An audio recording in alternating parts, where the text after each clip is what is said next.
are back for my daily routine of meditation, yoga, and martial arts. I was just reading from Marxism and Identity Politics because I've been selling these pamphlets and I haven't read this one yet.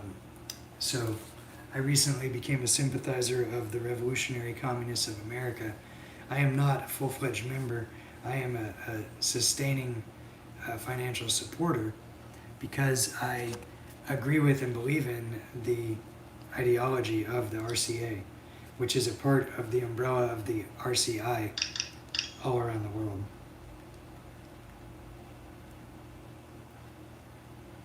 So, now we will change gears, practicing meditation, yoga, and martial arts while listening to Lenin. Let's see which book we're on now. It looks like I might have skipped one earlier. But I believe this is going in chronological order. And we seem to be on 1913, Critical Remarks on the National Question.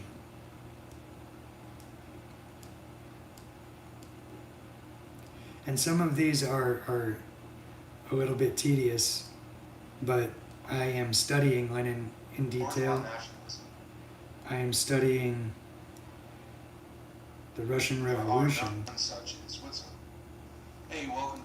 I am listening to Lenin audiobooks because I'm studying the Russian Revolution in detail. I'm listening and studying Lenin in detail right now.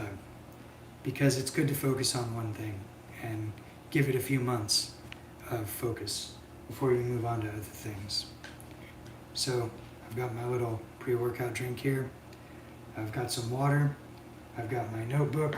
We just finished reading from Marxism versus Identity Politics, and we're about to practice meditation, yoga, and martial arts solo drills, and I encourage you to follow along and join us in this practice so that you can be strong in body and mind. So today is the 5th.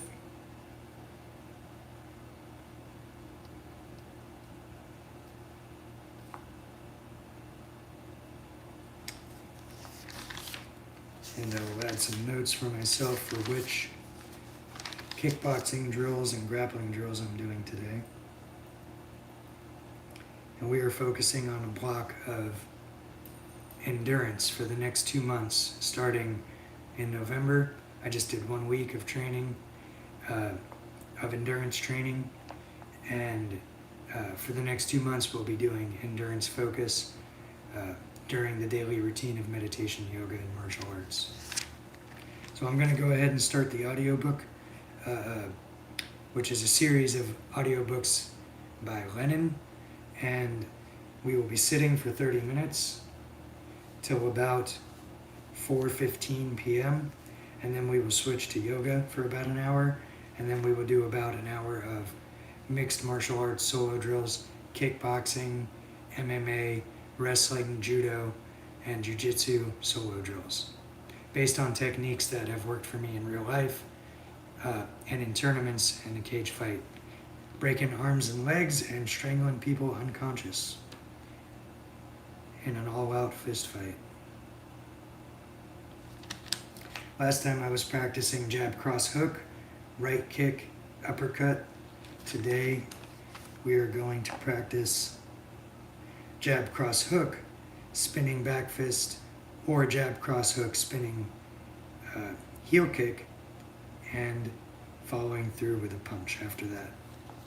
So we'll be doing spinning techniques today.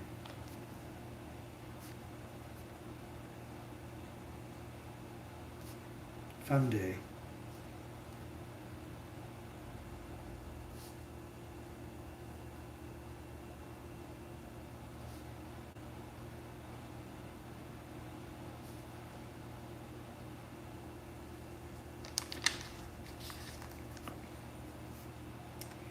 And for the grappling,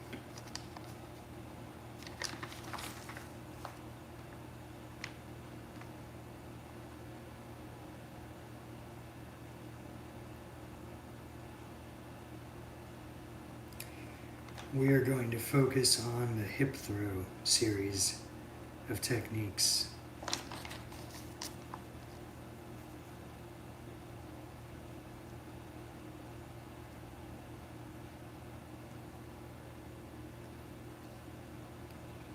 And submissions related to hip throw entries. Alright, we will begin now. Try to keep up. Socialism for All. This file is being recorded for the February 2022 edition of Socialism for All, and it's an audiobook and discussion of Critical Remarks on the National Question by Lenin from 1913. If you like this video, please click like and subscribe, and consider supporting on Patreon at patreon.com/socialismforall. There's a link to Patreon in the video description. So this text was written in October to December 1913. It was published in 1913 in the journal Prosveshchenia, numbers 10, 11, and 12. It was signed V. Ilyin and published according to the journal text. The source is Lenin Collected Works, Progress Publishers, 1972, Moscow, Volume 20. It was translated by Bernard Isaacs and the late Joe Feinberg. HTML transcription and markup by R. Simbala, and it's in the public domain at the Marxists Internet Archive, marxists.org. Thanks as usual to the Marxists Internet Archive for hosting this and thousands of other free Marxist texts. Please go check them out and support them and or volunteer for them if you can. So this text has 6 chapters. The first chapter is Liberals and Democrats on the Language Question. 2 is National Culture. 3 is Nationalist Bogey of Assimilation. 4 is Cultural National Autonomy. 5 is the Equality of Nations and the Rights of National Minorities. And 6 is Centralization and Autonomy. As usual with any of the longer texts, if anyone out there listening would like to make note of the timestamps of each section and then put them in a comment, I will put them into the video description, which then breaks the video up on YouTube. So thanks in advance for anyone contributing to that. This text, before we get into Chapter 1, begins with a publisher's note. It says, the article, Critical Remarks on the National Question, was written by Lenin in October to December 1913 and published the same year in the Bolshevik legal journal, Prosveshchenia, numbers 10, 11, and 12. The article was preceded by lectures on the national question, which Lenin delivered in a number of Swiss cities, Zurich, Geneva, Lausanne, and Bern, in the summer of 1913. In the autumn of 1913, Lenin made a report on the national question at the summer conference of the Central Committee of the Russian Social Democratic Labor Party with party workers. A resolution on the report drafted by Lenin was adopted. After the conference, Lenin started work on his article, Critical Remarks on the National Question. So we're going to start that work now. Let's get into the text. It is obvious that the national question has now become prominent among the problems of Russian public life. The aggressive nationalism of the reactionaries, the transition of counter-revolutionary bourgeois liberalism to nationalism, particularly Great Russian, but also Polish, Jewish, Ukrainian, etc. And lastly, the increase of nationalist vacillations among the different, quote, national, i.e. non-Great Russian, Social Democrats, who have gone to the length of violating the party program. All these make it incumbent on us to give more attention to the national question than we have done so far. This article pursues a special object, namely, to examine in their general bearing precisely these program vacillations of Marxists and would-be Marxists on the national question. In Severnaya Pravda number 29, for September 5, 1913, Liberals and Democrats on the Language Question, I had occasion to speak of the opportunism of the liberals on the national question. This article of mine was attacked by the opportunist Jewish newspaper Zeit, Time, in an article by Mr. F. Liebman. From the other side, the program of the Russian Marxists on the national question has been criticized by the Ukrainian opportunist Mr. Lev Yurkovich in Jvin 1913, numbers 7 through 8. Both these writers touched on so many questions that to reply to them, we're obliged to deal with the most diverse aspects of the subject. I think that the most convenient thing would be to start with a reprint of the article from Severnaya Pravda. So commenting, we're about to read that article which Lenin had published, just so that everybody can understand what they were talking about. However, first there are 3 footnotes. So the first is Severnaya Pravda, or Northern Truth, was one of the names of the newspaper Pravda. Pravda, a legal Bolshevik daily published in St. Petersburg. It was founded on the initiative of the St. Petersburg workers in April 1912. Pravda was a popular working-class newspaper, published with money collected by the workers themselves. A wide circle of worker correspondents and worker publicists formed around the newspaper. Over 11,000 correspondence items from workers were published in a single year. Pravda had an average circulation of 40,000, with some issues running into 60,000 copies. Lenin directed Pravda from abroad, where he was living. He wrote for the paper almost daily, gave instructions to the editorial board, and rallied the party's best literary forces around the newspaper. Pravda was subjected to constant police persecution. During the first year of its existence, it was confiscated 41 times, and 36 legal actions were brought against its editors, who served prison sentences totaling 47.5 months.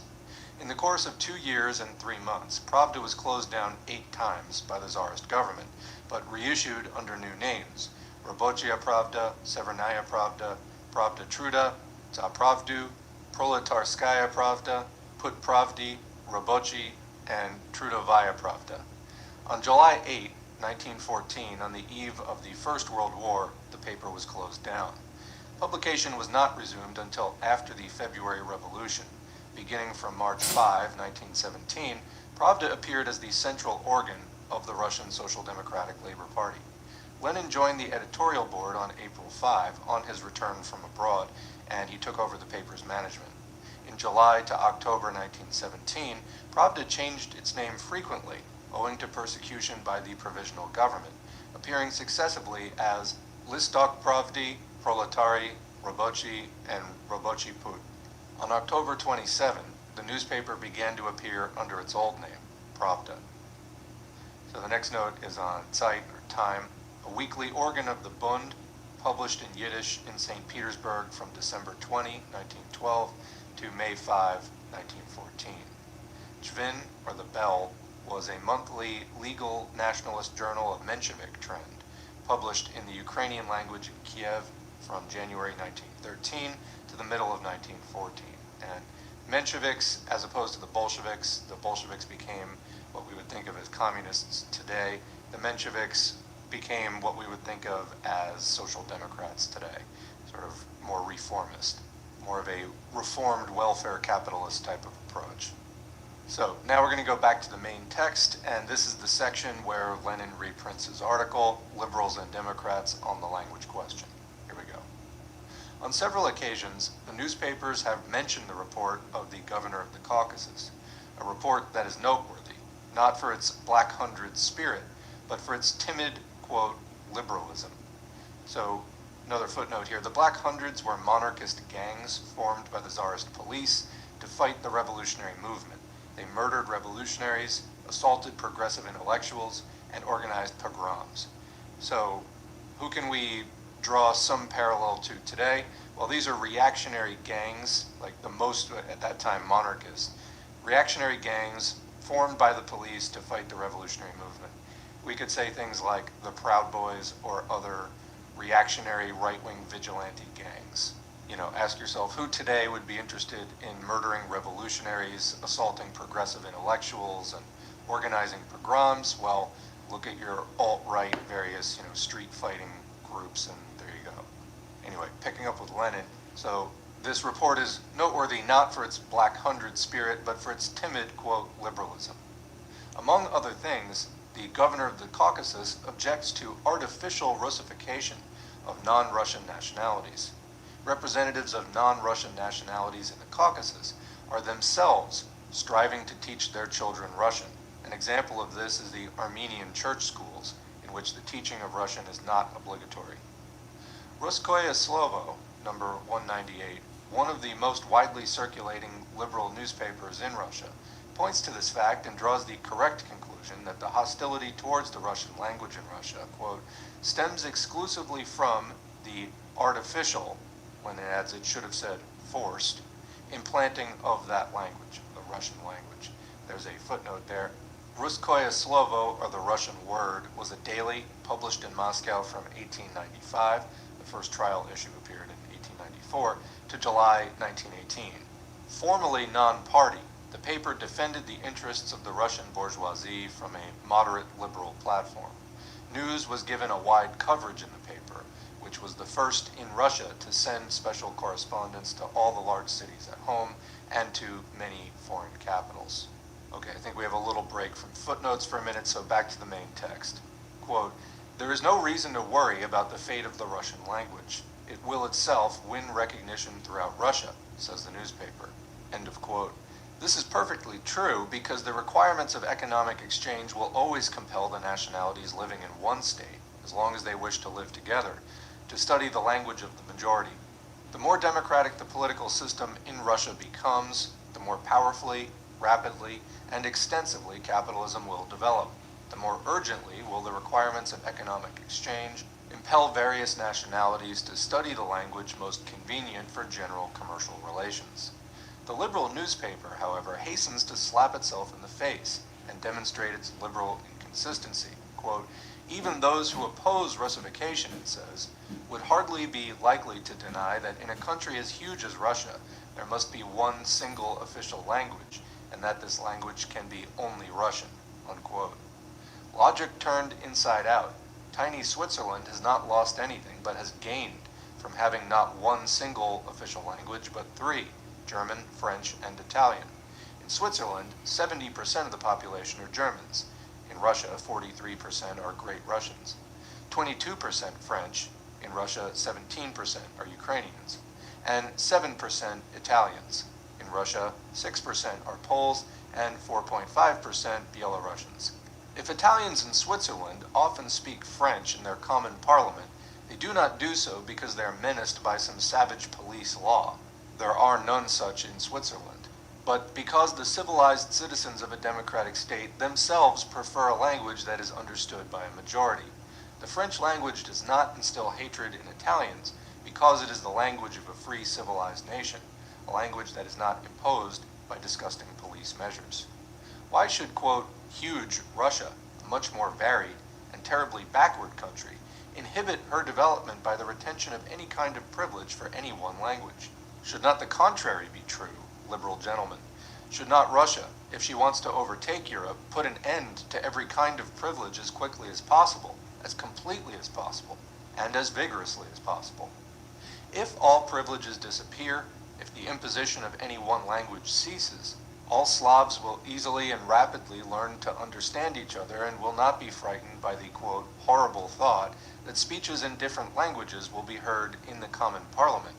The requirements of economic exchange will themselves decide which language of the given country it is, to the advantage of the majority to know, in the interests of commercial relations. This decision will be all the firmer because it is adopted voluntarily by a population of various nationalities, and its adoption will be the more rapid and extensive, the more consistent the democracy, and, as a consequence of it, the more rapid the development of capitalism. The liberals approach the language question in the same way as they approach all political questions, like hypocritical hucksters, holding out one hand openly to democracy and the other behind their backs to the feudalists and police. Well put. "We are against privileges," shout the liberals, and under cover they haggle with the feudalists for first one and then another privilege. Such is the nature of all liberal bourgeois nationalism. Not only Great Russian, it is the worst of them all because of its violent character and its kinship with the Purishkeviches. Footnote there, V.M. Purishkevich lived from 1870 to 1920, was a big landlord and rabid reactionary, a Black Hundred monarchist. Continuing, but Polish, Jewish, Ukrainian, Georgian, and every other nationalism. Under the slogan of, quote, "national culture," the bourgeoisie of all nations, both in Austria and in Russia, are in fact pursuing the policy of splitting the workers, emasculating democracy, and haggling with the feudalists over the sale of the people's rights and the people's liberty. The slogan of working class democracy is not national culture, but the international culture of democracy and the worldwide working class movement. Let the bourgeoisie deceive the people with various positive national programs. The class-conscious worker will answer the bourgeoisie, there is only one solution to the national problem, insofar as it can, in general, be solved in the capitalist world, that is the world of profit, squabbling, and exploitation. And that solution is consistent democracy. The proof, Switzerland in Western Europe, a country with an old culture, and Finland in Eastern Europe, a country with a young culture. The national program of working-class democracy is absolutely no privileges for any one nation or any one language. The solution of the problem of the political self-determination of nations, that is, their separation as states by completely free democratic methods, the promulgation of a law for the whole state by virtue of which any measure, rural, urban, or communal, etc., introducing any privilege of any kind for one of the nations and militating against the equality of nations or the rights of a national minority shall be declared illegal and ineffective, and any citizen of the state shall have the right to demand that such a measure be annulled as unconstitutional, and that those who attempt to put it into effect be punished. Working-class democracy contraposes to the nationalist wrangling of the various bourgeois parties over questions of language, etc., the demand for the unconditional unity and complete amalgamation of workers of all nationalities in all working-class organizations, trade union, cooperative, consumers, educational, and all others, in contradistinction to any kind of bourgeois nationalism. Only this type of unity and amalgamation can uphold democracy and defend the interests of the workers against capital, which is already international and is becoming more so, and promote the development of mankind towards a new way of life that is alien to all privileges and all exploitation. And that's the end of chapter 1. Now moving on to chapter 2, national culture. As the reader will see, the article in Severnaya Pravda made use of a particular example, i.e. the problem of the official language, to illustrate the inconsistency and opportunism of the liberal bourgeoisie, which, in the national question, extends a hand to the feudalists and the police. Everybody will understand that, apart from the problem of an official language, the liberal bourgeoisie behaves just as treacherously, hypocritically, and stupidly, even from the standpoint of the interests of liberalism, in a number of other related issues. The conclusion to be drawn from this, it is that all liberal bourgeois nationalism sows the greatest corruption among the workers and does immense harm to the cause of freedom and the proletarian class struggle. This bourgeois and bourgeois feudalist tendency is all the more dangerous for its being concealed behind the slogan of national culture. It is under the guise of national culture, Great Russian, Polish, Jewish, Ukrainian, and so forth, that the Black Hundreds and the clericals, and also the bourgeoisie of all nations, are doing their dirty and reactionary work. So just a quick comment here. The situation that Lenin was writing about in Russia at this time, 1913, is there was a growing movement against Tsarism. There had been the revolution of 1905, which forced some reforms to the Tsarist system, and you had a bourgeoisie, a capitalist class that was emerging, but there still had not been a formal overthrow of the feudal Tsarist system at this point. So although the bourgeoisie was wealthy, propertied, and controlled the capitalism that existed at that time, they were relative to the prevailing feudal Tsarism, a progressive force. They were sort of resistance fighters, if you will, against Tsarism. However, not nearly to the extent that the Russian Social Democratic Labor Party was, and particularly the Bolsheviks. So, in other words, at this point in 1913, we're still several years out from the overthrow of the Tsar, and the bourgeoisie, after the overthrow of the Tsar, was planning, along with their Menshevik and social revolutionary henchmen, basically, who sided with the bourgeoisie in that situation, against the Bolsheviks. They were planning on just setting up a bourgeois capitalist republic in Russia. Of course, the Bolsheviks outmaneuvered them in 1917, and they quickly had a socialist revolution right after the bourgeois one.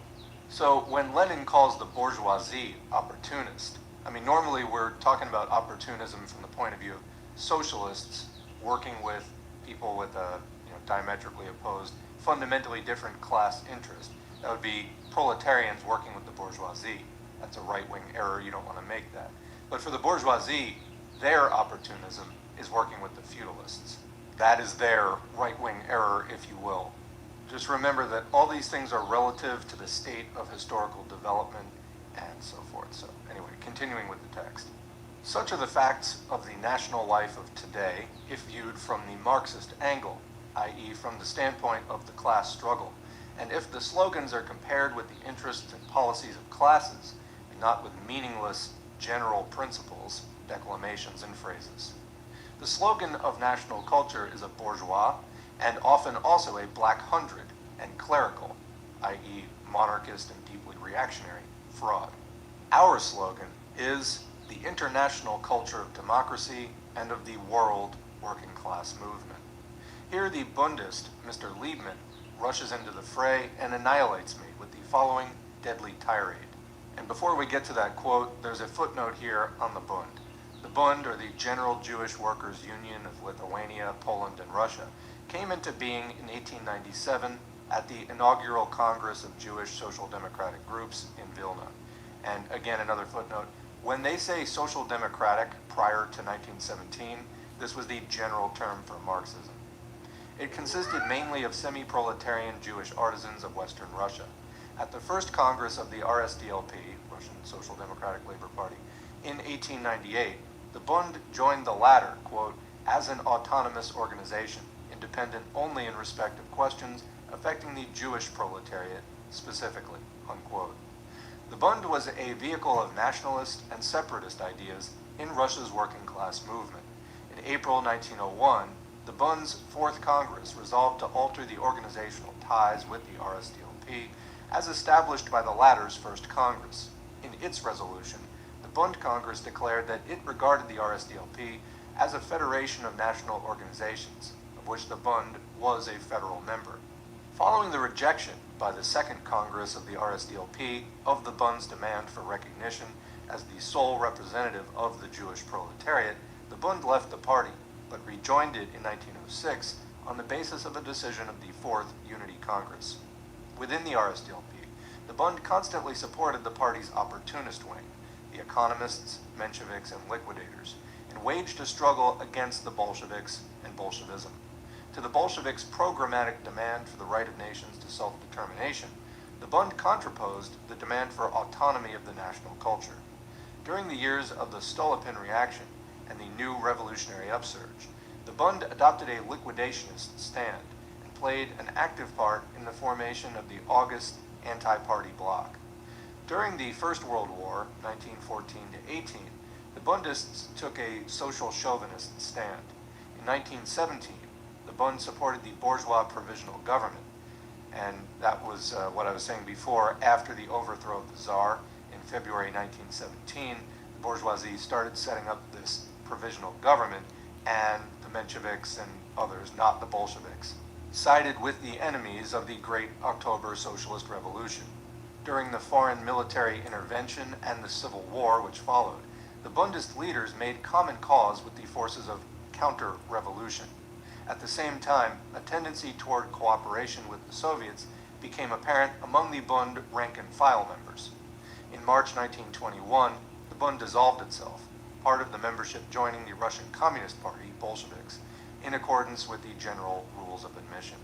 So now on to Mr. Liebman's quote. Quote, anyone in the least familiar with the national question knows that international culture is not non-national culture, culture without a national form.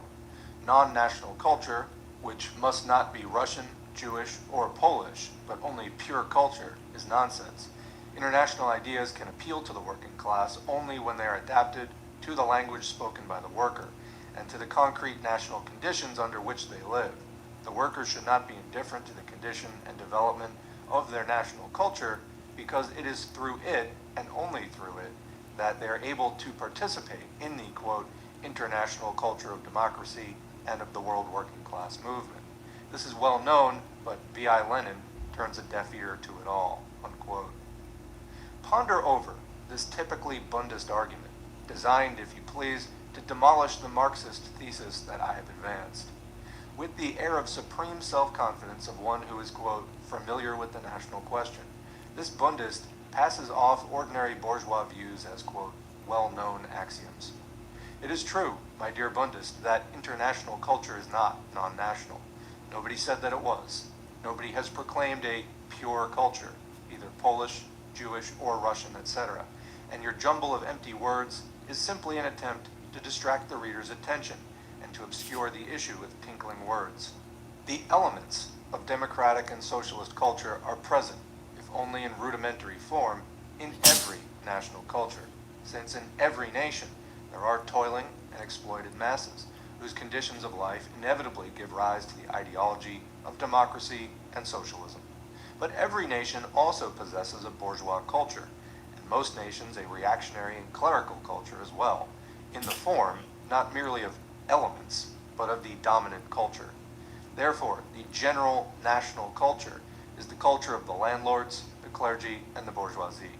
This fundamental and, for a Marxist, elementary truth was kept in the background by the Bundist, who drowned it in his jumble of words, i.e., instead of revealing and clarifying the class gulf to the reader, he in fact obscured it. In fact, the Bundist acted like a bourgeois, whose every interest requires the spreading of a belief in a non-class national culture. In advancing the slogan of the international culture of democracy and of the world working class movement, we take from each national culture only its democratic and socialist elements. We take them only and absolutely in opposition to the bourgeois culture and the bourgeois nationalism of each nation. No Democrat, and certainly no Marxist, denies that all languages should have equal status, or that it is necessary to engage in polemics with one's native bourgeoisie in one's native language, and to advocate anti-clerical or anti-bourgeois ideas among one's, quote, native peasantry and petty bourgeoisie. That goes without saying, but the Bundist uses these indisputable truths to obscure the point in dispute, i.e. the real issue.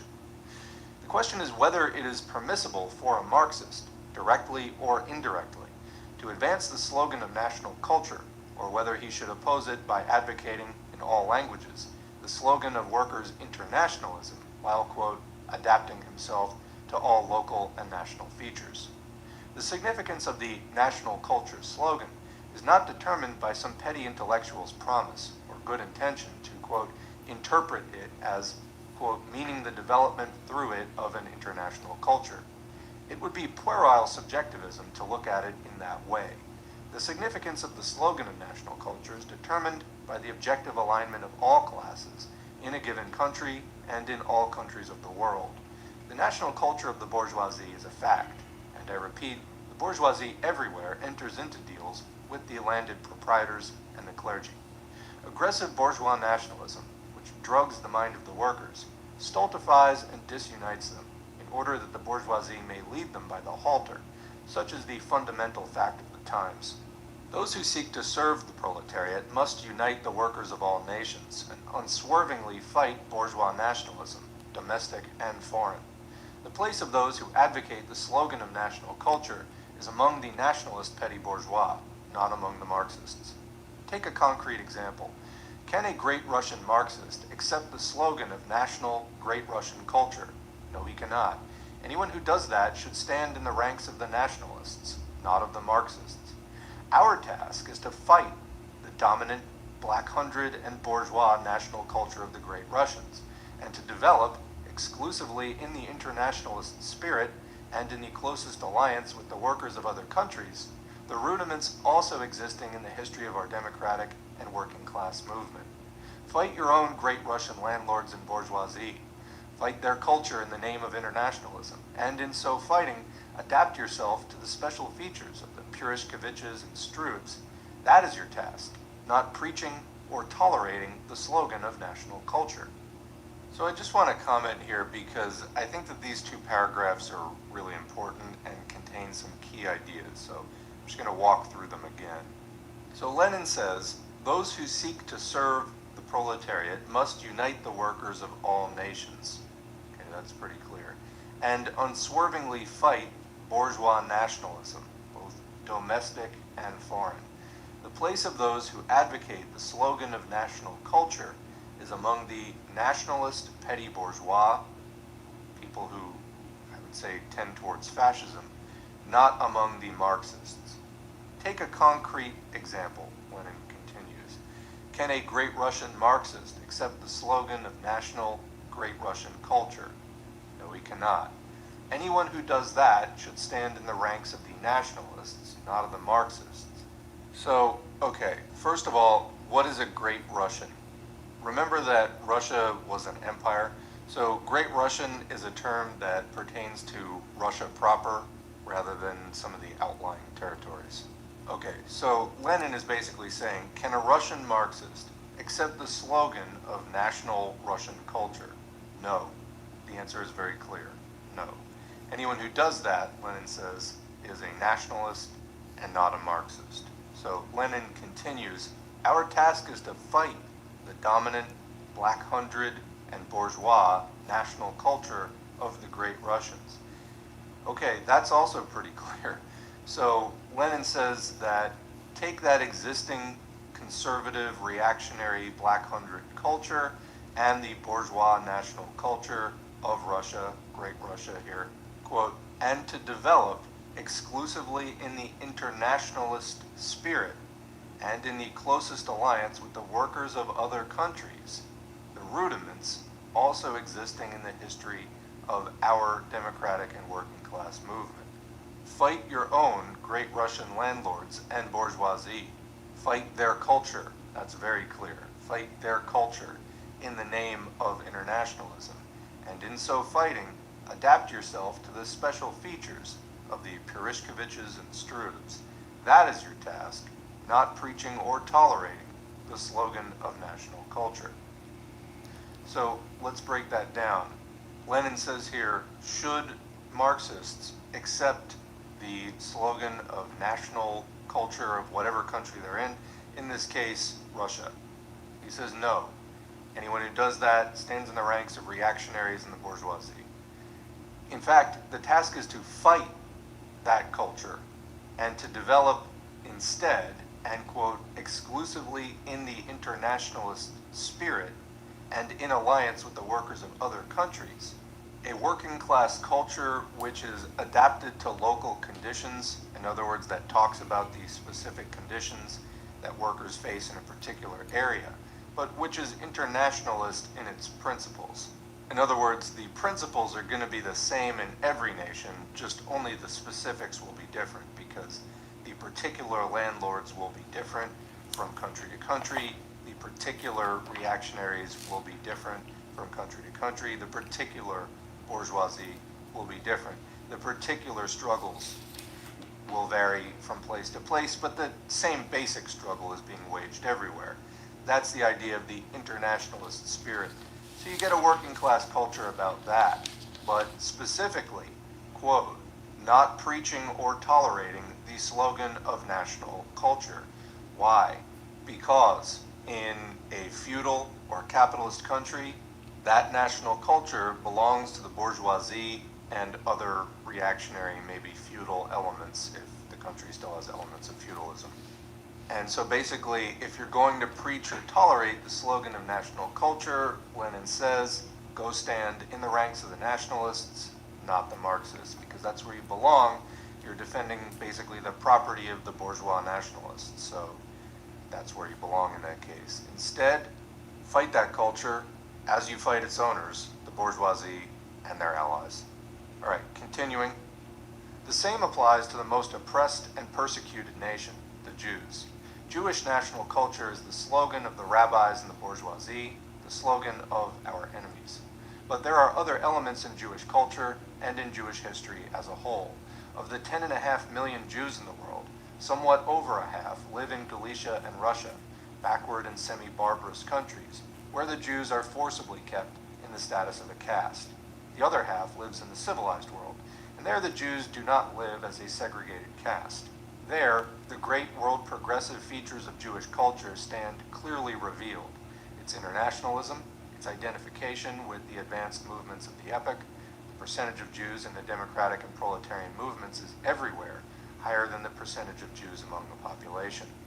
Whoever, directly or indirectly, puts forward the slogan of Jewish national culture is, whatever his good intentions may be, an enemy of the proletariat, a supporter of all that is outmoded and connected with caste among the Jewish people.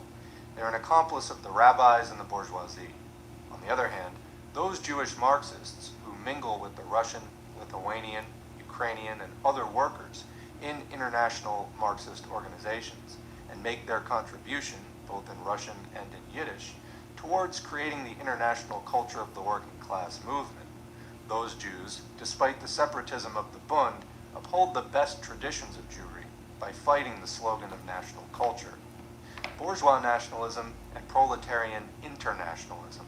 These are the two irreconcilably hostile slogans that correspond to the two great class camps throughout the capitalist world and express the two policies, nay, the two world outlooks in the national question. In advocating the slogan of national culture and building up on it an entire plan and practical program of what they call cultural national autonomy, the Bundists are, in effect, instruments of bourgeois nationalism among the workers. So that's the end of Chapter 2. Now moving on to Chapter 3, the nationalist bogey of assimilation. The question of assimilation, i.e. of the shedding of national features and absorption by another nation, strikingly illustrates the consequences of the nationalist vacillations of the Bundists and their fellow thinkers. Mr. Liebman, who faithfully conveys and repeats the stock arguments, or rather tricks, of the Bundists, has qualified as the old assimilation story the demand for the unity and amalgamation of the workers of all nationalities in a given country in united workers' organizations.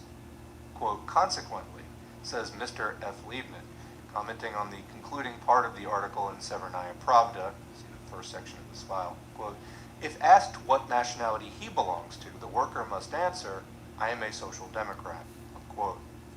Our Bundist considers this the acme of wit. As a matter of fact, he gives himself away completely by such witticisms and outcries about assimilation, leveled against a consistently democratic and Marxist slogan. Developing capitalism knows two historical tendencies in the national question. The first is the awakening of national life and national movements, the struggle against all national oppression, and the creation of national states. The second is the development and growing frequency of international intercourse in every form, the breakdown of national barriers, creation of the international unity of capital, of economic life in general, of politics, science, etc. Both tendencies are a universal law of capitalism. The former predominates in the beginning of its development. The latter characterizes a more mature capitalism that's moving towards its transformation into socialist society. The Marxists' national program takes both tendencies into account and advocates, firstly, the equality of nations and languages and the impermissibility of all privileges in this respect, and also the right of nations to self-determination, with which we shall deal separately later. Secondly, the principle of internationalism and uncompromising struggle against contamination of the proletariat with bourgeois nationalism, even of the most refined kind. So let's just pause here for a second. So Lenin says that there are two major historical tendencies with regard to the national question in capitalism.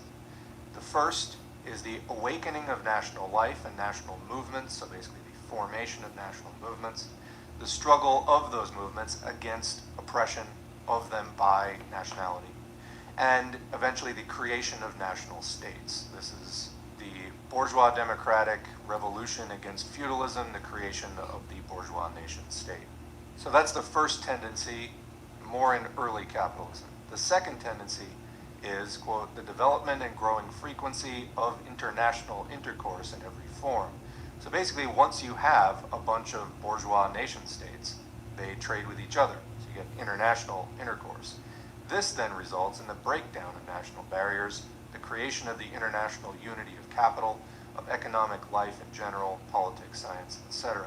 Lenin says that the former is an earlier trend, and the latter characterizes mature capitalism edging into socialism because it has created these nation states as kind of a platform for developing capitalism and commerce, creating a world market, and then once that world market is created, that world market becomes something bigger than the nation states and kind of starts to crush the boundaries that the nation state has formed. Various reactionaries are certainly inclined to try to take up nationalism to protect those borders against, what they call communism, which is really just advanced capitalism. But they think it's communism because they don't really understand anything. You don't actually get socialism, communism until there is a working class revolution against the bourgeoisie, but that goes way over their heads. Also, that functionally there is no turning back from advanced capitalism towards, just the strong individual nation state. They don't get that either. Though, of course, they can make a huge mess in their quest for power and trying to turn back the wheel of history in that particular way. But anyway, it's not possible. Continuing, the question arises, what does our Bundist mean when he cries out to heaven against assimilation? He could not have meant the oppression of nations, or the privileges enjoyed by a particular nation, because the word assimilation here does not fit at all, because all Marxists, individually and as an official united whole, have quite definitely and unambiguously condemned the slightest violence against and oppression and inequality of nations. And finally, because this general Marxist idea, which the Bundist has attacked, is expressed in the Severnaya Pravda article in the most emphatic manner. No evasion is impossible here. In condemning assimilation, Mr. Liebman had in mind not violence, not inequality, and not privileges. Is there anything real left in the concept of assimilation after all violence and all inequality have been eliminated? Yes, there undoubtedly is. What is left is capitalism's world historical tendency to break down national barriers, obliterate national distinctions, and to assimilate nations, a tendency which manifests itself more and more powerfully with every passing decade and is one of the greatest driving forces transforming capitalism into socialism. Whoever does not recognize and champion the equality of nations and languages and does not fight against all national oppression or inequality is not a Marxist, he is not even a Democrat. That is beyond doubt. But it is also beyond doubt that the pseudo-Marxist who heaps abuse upon a Marxist of another nation for being an assimilator is simply a nationalist Philistine. In this unhandsome category of people are all the Bundists and, as we shall shortly see, Ukrainian nationalist socialists such as L. Yurkovich, Dontsov, and company. To show concretely how reactionary the views held by these nationalist Philistines are, we shall cite facts of three kinds. It is the Jewish nationalists in Russia in general, and the Bundists in particular, who vociferate most about Russian Orthodox Marxists being assimilators. Yet, as the aforementioned figures show, out of the 10.5 million Jews all over the world, about half that number live in the civilized world, where conditions favoring assimilation are strongest, whereas the unhappy, downtrodden, disenfranchised Jews in Russia and Galicia, who are crushed under the heel of the Purishkeviches, Russian and Polish, live where conditions for assimilation least prevail, where there's most segregation and even a Pale of Settlement, a numerus clausus, and other charming features of the Purishkevich regime. There are a couple of footnotes there. The Pale of Settlement, these were districts in Tsarist Russia where Jews were permitted permanent residence, and the numerus clausus, this was the numerical restriction imposed in Tsarist Russia on admissions of Jews to the state secondary and higher educational establishments, to employment at factories and offices, and the professions. Remember, anti-Jewish discrimination was extremely high in Tsarist Russia. In addition to what Lenin has described here, there were also pogroms, or fatal public attacks on Jewish communities. This was also probably the country where the protocols of the learned elders of Zion originated. This is a fabricated document describing a world Jewish conspiracy for global domination. It is still to this day influential on fascists. You can find them in various pockets of the internet, still discussing its authenticity and whatnot. It's also not uncommonly cited in connection with anti-communist propaganda. Of course, anti-communism and fascism having huge overlap. Back to the text. The Jews in the civilized world are not a nation, They have in the main become assimilated, say Karl Kautsky and Otto Bauer. The Jews in Galicia and in Russia are not a nation. Unfortunately, through no fault of their own, but through that of the Purishkeviches, they are still a caste here. Such is the incontrovertible judgment who are undoubtedly familiar with the history of Jewry and take the above cited facts into consideration. What do these facts prove? It is that only Jewish reactionary Philistines who want to turn back the wheel of history and make it proceed not from the conditions prevailing in Russia and Galicia to those prevailing in Paris and New York, but in the reverse direction. Only they can clamor against assimilation.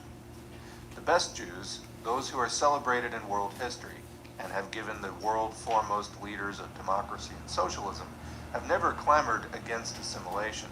It is only those who contemplate the rear aspect of Jewry with reverential awe that clamor against assimilation. A rough idea of the scale which the general process of assimilation of nations is assuming under the present conditions of advanced capitalism may be obtained, for example, from the immigration statistics of the United States of America. During the decade between 1891 and 1900, Europe sent 3,700,000 people there, and during the 9 years between 1901 and 1909, 7,200,000. The 1900 census in the United States recorded over 10 million foreigners. New York State, in which, according to the same census, there were over 78,000 Austrians, 136,000 Englishmen, 20,000 Frenchmen, 480,000 Germans, 37,000 Hungarians, 425,000 Irish, 182,000 Italians, 70,000 Poles, 166,000 people from Russia, mostly Jews, 43,000 Swedes, etc., grinds down national distinctions. And what has taken place on a grand international scale in New York is also to be seen in every big city and industrial township.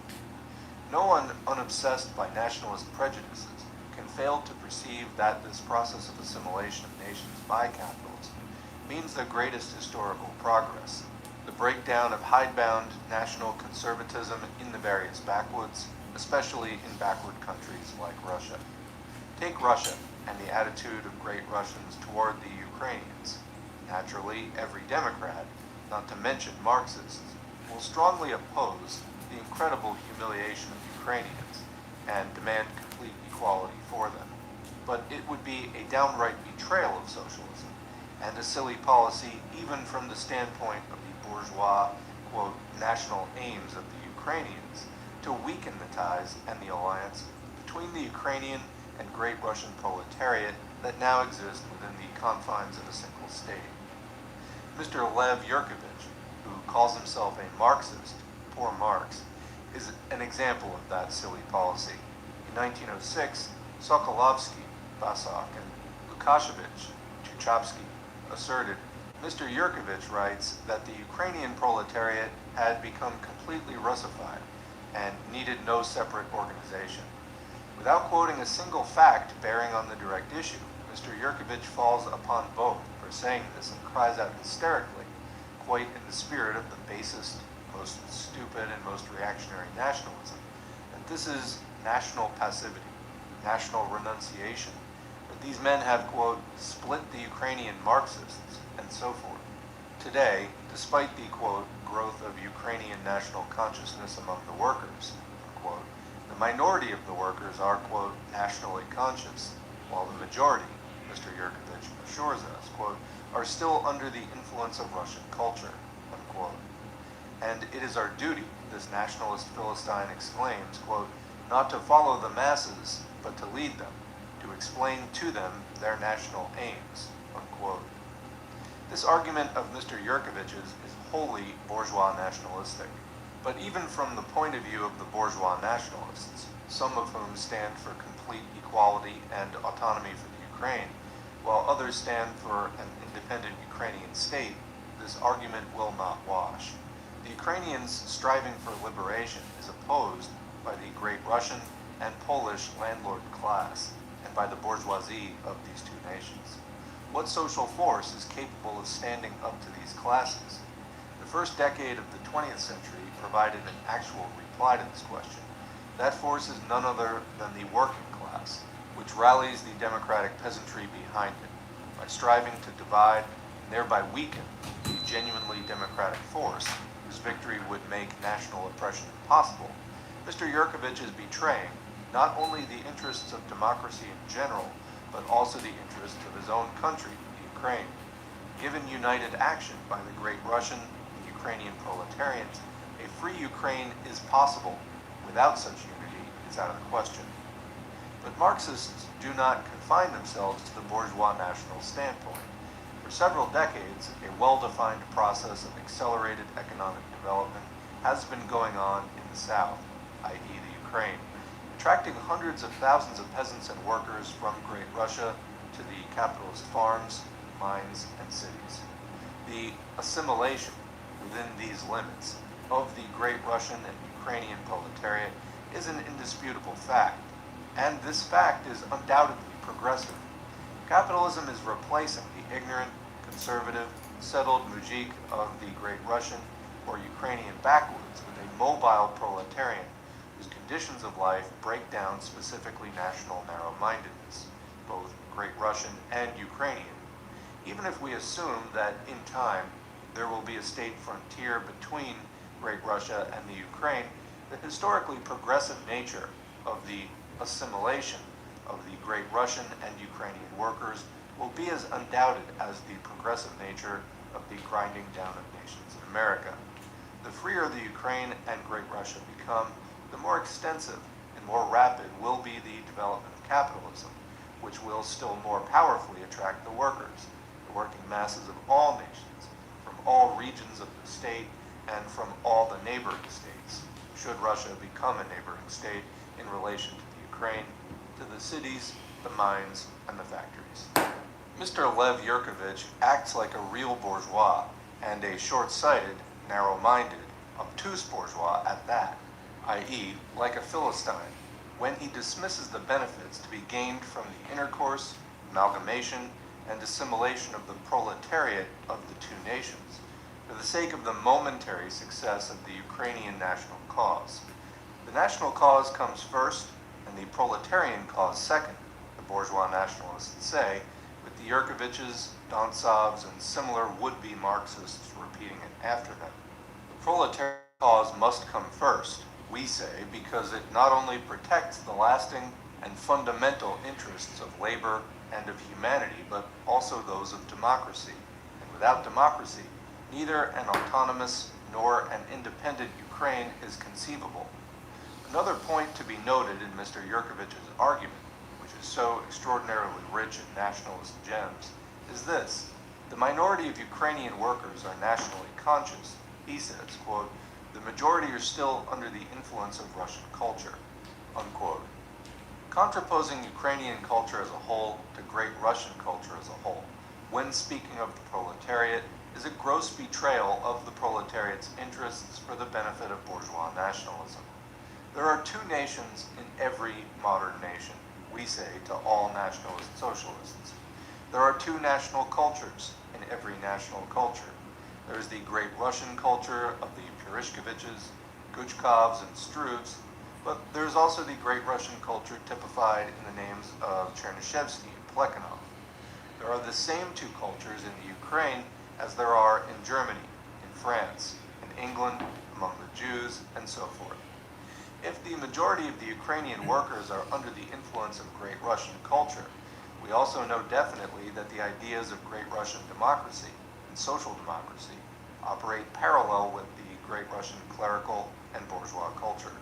In fighting the latter kind of, quote, culture, the Ukrainian Marxist will always bring the former into focus and say to his workers, quote, "We must snatch at, make use of, and develop to the utmost every opportunity for intercourse with the Great Russian class-conscious workers, with their literature and with their range of ideas, the fundamental interests of both the Ukrainian and the Great Russian working class movements demanded," unquote.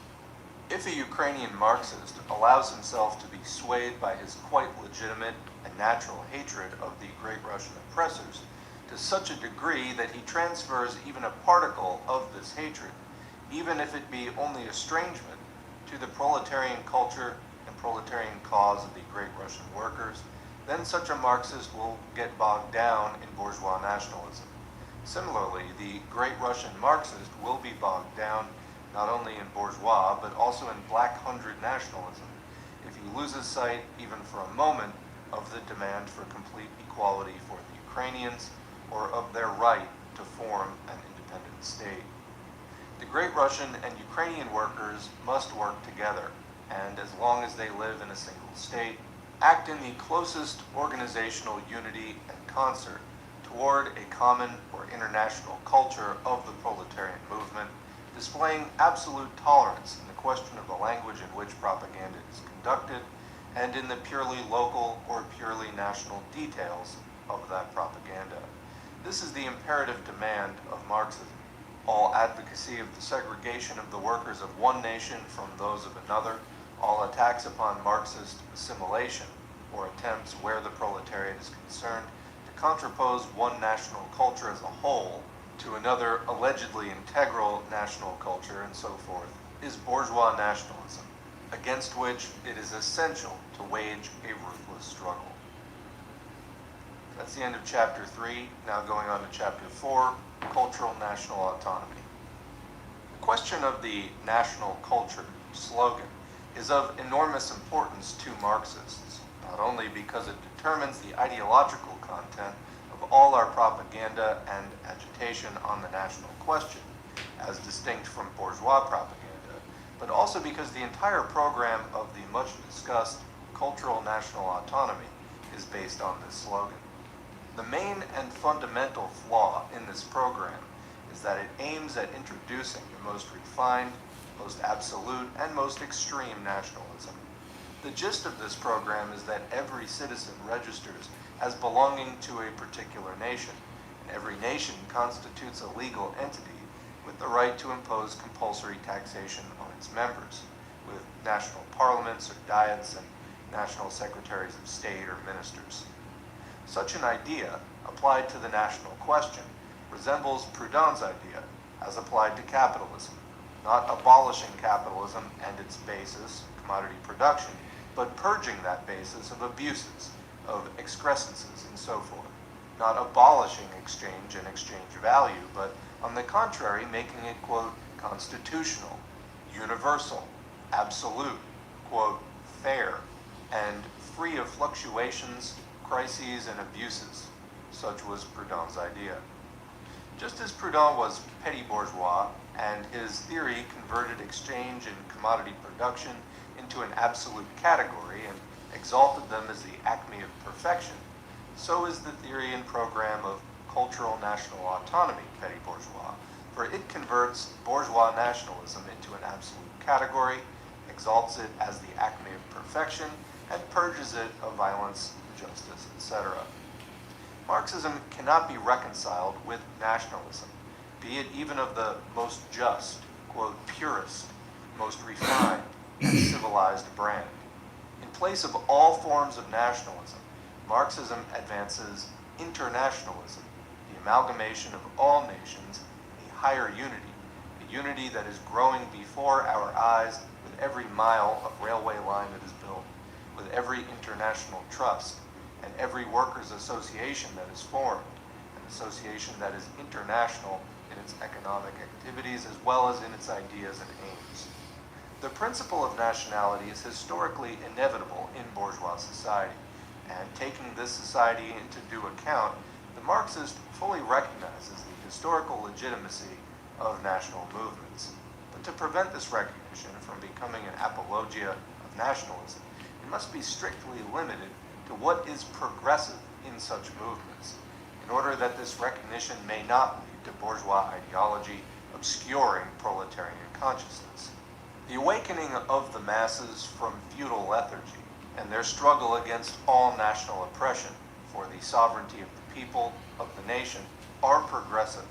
Hence, it is the Marxists' bounden duty to stand for the most resolute and consistent democratism on all aspects of the national question.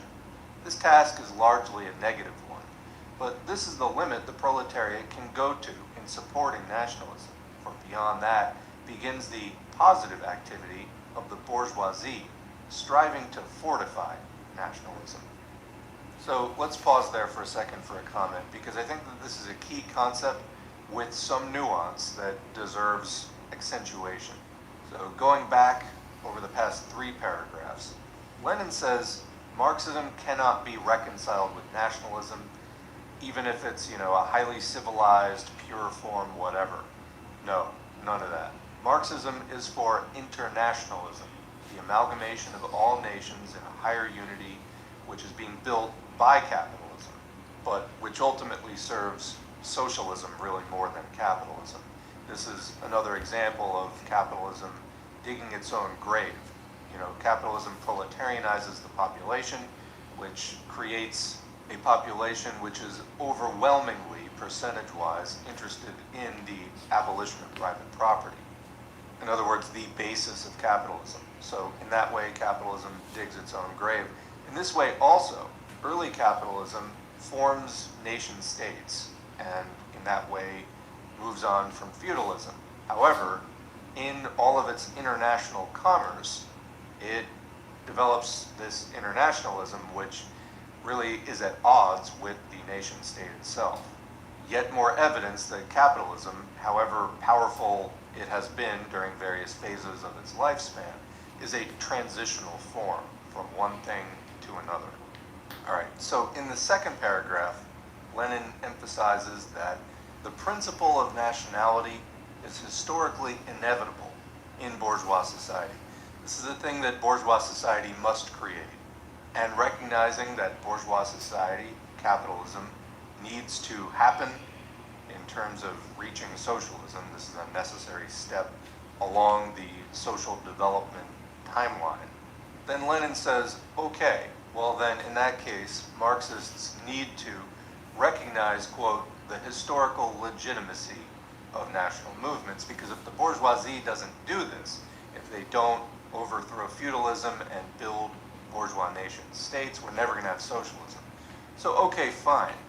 But as Lenin says, quote, to prevent this recognition, which should just be a neutral recognition, from becoming an apologia of nationalism, like endorsing bourgeois nationalism as like an inherent good, rather than just a relative good over feudalism and, not just a link in the chain towards socialism, then, quote, it must be strictly limited to what is progressive in such movements, in order that this recognition may not lead to bourgeois ideology obscuring proletarian consciousness.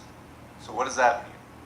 Lenin's saying that we're trying to look at bourgeois nationalism from Marxist, proletarian eyes. So we're trying to apply a proletarian consciousness to say, what about bourgeois development is necessary in terms of historical progress? And the answer is basically, there is a certain time period where the bourgeoisie is ready to overthrow feudalism and move society forward from the relatively backward state of feudalism into capitalism, but that the proletariat is not yet sufficiently developed to go into socialism.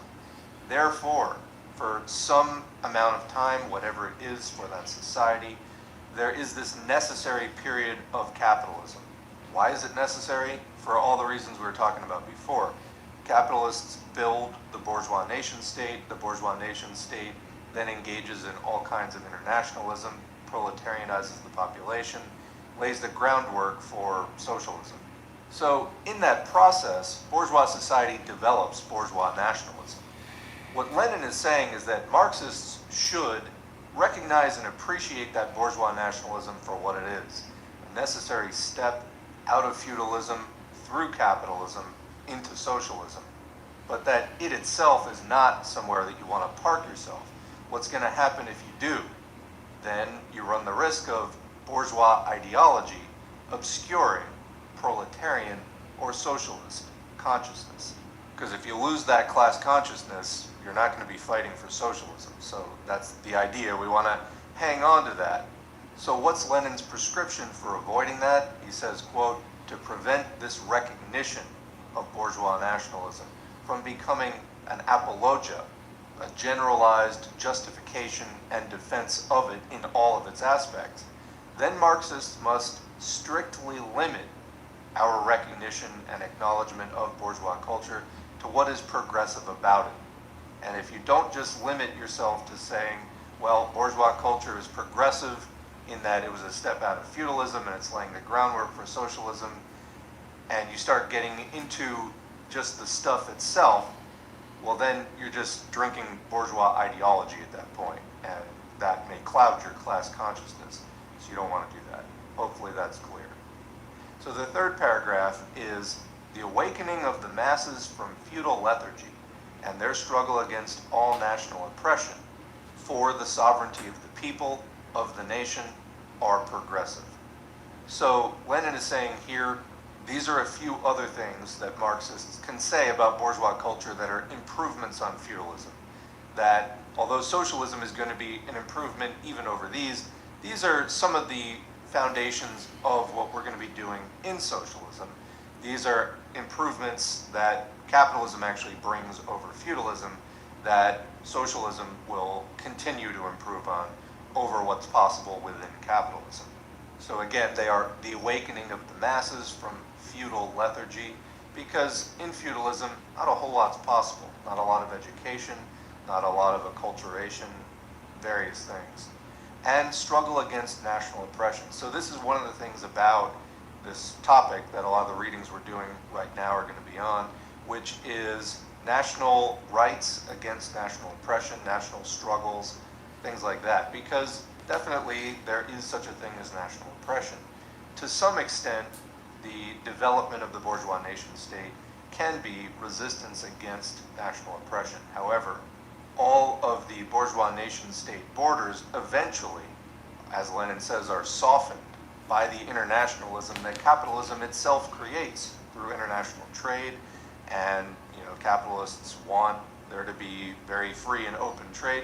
So at some point, the bourgeois national state borders become really challenged by that, and they do start to wear down. The remedy for these not to just turn back into national oppression is socialist revolution, right? Because under 20th century capitalism, which was imperialism, capitalism was no longer this buoyant, progressive force uplifting nations out of national oppression and so forth. It turned into imperialism. So imperialism then, through the eradication of borders, or at least the weakening of borders between capitalist countries, can turn back into a very oppressive situation. And this is where some kinds of nationalists, right-wing nationalists, can seem like, oh, we're defending our people against this oppression or that oppression. And in some colonial situations, it's a little bit different. But in general, the more advanced nations, that kind of nationalism, resisting globalism, it sounds like Alex Jones, it's because it is. That's a reactionary solution, in other words, to the kinds of national border softening that is created by capitalism itself, the same thing that created the nation state. So if that's the reactionary solution, quote unquote, which is not really a solution, it's very temporary, requires a huge amount of force to maintain, etc., then the progressive solution, again, is socialist revolution. Because then you can work in a more internationalist spirit, extending proletarian democracy and international cooperation. That way, the softening of the borders actually becomes a help rather than a contradiction and a source of conflict, as it is under capitalism. So finishing out that third and final paragraph, Lenin says, hence, it is the Marxists' bounden duty, this is fundamental, to stand for the most resolute and consistent democratism on all aspects of the national question. Okay, so the purpose of the Marxist here is to try to guide this process towards maximal democracy at all times, to accentuate the progressive characteristics of the struggle that goes on under capitalism. However, Lenin adds, this is the limit that the proletariat can go to in supporting nationalism, what he calls largely a negative task. For beyond that, if Marxists are to do any more, then you cross over into the positive activity of the bourgeoisie, So the bourgeoisie is striving to, as Lenin says, fortify nationalism. Lenin here is drawing a clear line. The proletariat does not want to fortify nationalism. This is a product of the bourgeoisie, which is meant to basically have capitalism hold on for as long as it can. It's part of the bourgeoisie's struggle against the proletariat. Remember, there's an early phase to capitalism when capitalism is ascendant and fighting with the feudalists. Then there is the second half, after the feudalists have been put down, and capitalism is trying to maintain its rule and oppression of the proletariat. This is the point where the proletariat now assumes the position that the bourgeoisie used to be in. Just as the bourgeoisie threw off the feudalists, the proletariat is trying to throw off the bourgeoisie. This is definitely the point where the proletariat, the proletariat, are no longer trying to cooperate with the bourgeoisie. Their task is over. Now it's our task to get rid of them and continue social progress, which the bourgeoisie has already fulfilled as much as they possibly can. All right, hopefully that's clear. Let's continue with the text. To throw off the feudal yoke, all national oppression, and all privileges enjoyed by any particular nation or language is the imperative duty of the proletariat as a democratic force, and is certainly in the interests of the proletarian class struggle, which is obscured and retarded by bickering on the national question. But to go beyond these strictly limited and definite historical limits in helping bourgeois nationalism means betraying the proletariat and siding with the bourgeoisie. There is a borderline here which is often very slight, in which the Bundists and Ukrainian nationalist socialists completely lose sight of. Combat all national oppression? Yes, of course. Fight for any kind of national development, for, quote, national culture in general? Of course not. The economic development of capitalist society presents us with examples of immature national movements all over the world, examples of the formation of big nations out of a number of small ones, or to the detriment of some of the small ones, and also examples of the assimilation of nations. The development of nationality in general is the principle of bourgeois nationalism, hence the exclusiveness of bourgeois nationalism, hence the endless national bickering. The proletariat, however, far from undertaking to uphold the national development of every nation, on the contrary, warns the masses against such illusions, stands for the fullest freedom of capitalist intercourse, and welcomes every kind of assimilation of nations, except that which is founded on force or privilege. So I got a comment there again. Let's read that sentence again. The proletariat, however, far from undertaking to uphold the national development of every nation, on the contrary, warns the masses against such illusions, stands for the fullest freedom of capitalist intercourse, and welcomes every kind of assimilation of nations, except that which is founded on force or privilege. So, what kind of assimilation of nations is founded on force or privilege? I'm just going to leave it there for right now. Continuing. Consolidating nationalism within a certain, quote, justly delimited sphere, constitutionalizing nationalism, and securing the separation of all nations from one another by means of a special state institution, such as the ideological foundation and content of cultural national autonomy. This idea is thoroughly bourgeois and thoroughly false. The proletariat cannot support any consecration of nationalism. On the contrary, it supports everything that helps to obliterate national distinctions and remove national barriers. It supports everything that makes the ties between nationalities closer and closer, or tends to merge nations. To act differently means siding with reactionary nationalist Philistinism. That's what I was talking about before. When, at their Congress in Brunn in 1899, the Austrian Social Democrats discussed the plan for cultural national autonomy, practically no attention was paid to a theoretical appraisal of that plan. There's a footnote here. This refers to the Congress of the Austrian Social Democratic Party, held in Brunn, Austria, from September 24 to 29, 1899. The national question was the chief item on the agenda. two resolutions expressing different points of view were submitted to the Congress. One, the resolution of the party's Central Committee supporting the idea of the territorial autonomy of nations, and two, the resolution of the Committee of the South Slav Social Democratic Party supporting the idea of extraterritorial cultural national autonomy. The Congress unanimously rejected the program of cultural national autonomy and adopted a compromise resolution recognizing national autonomy within the boundaries of the Austrian state. Back to the main text.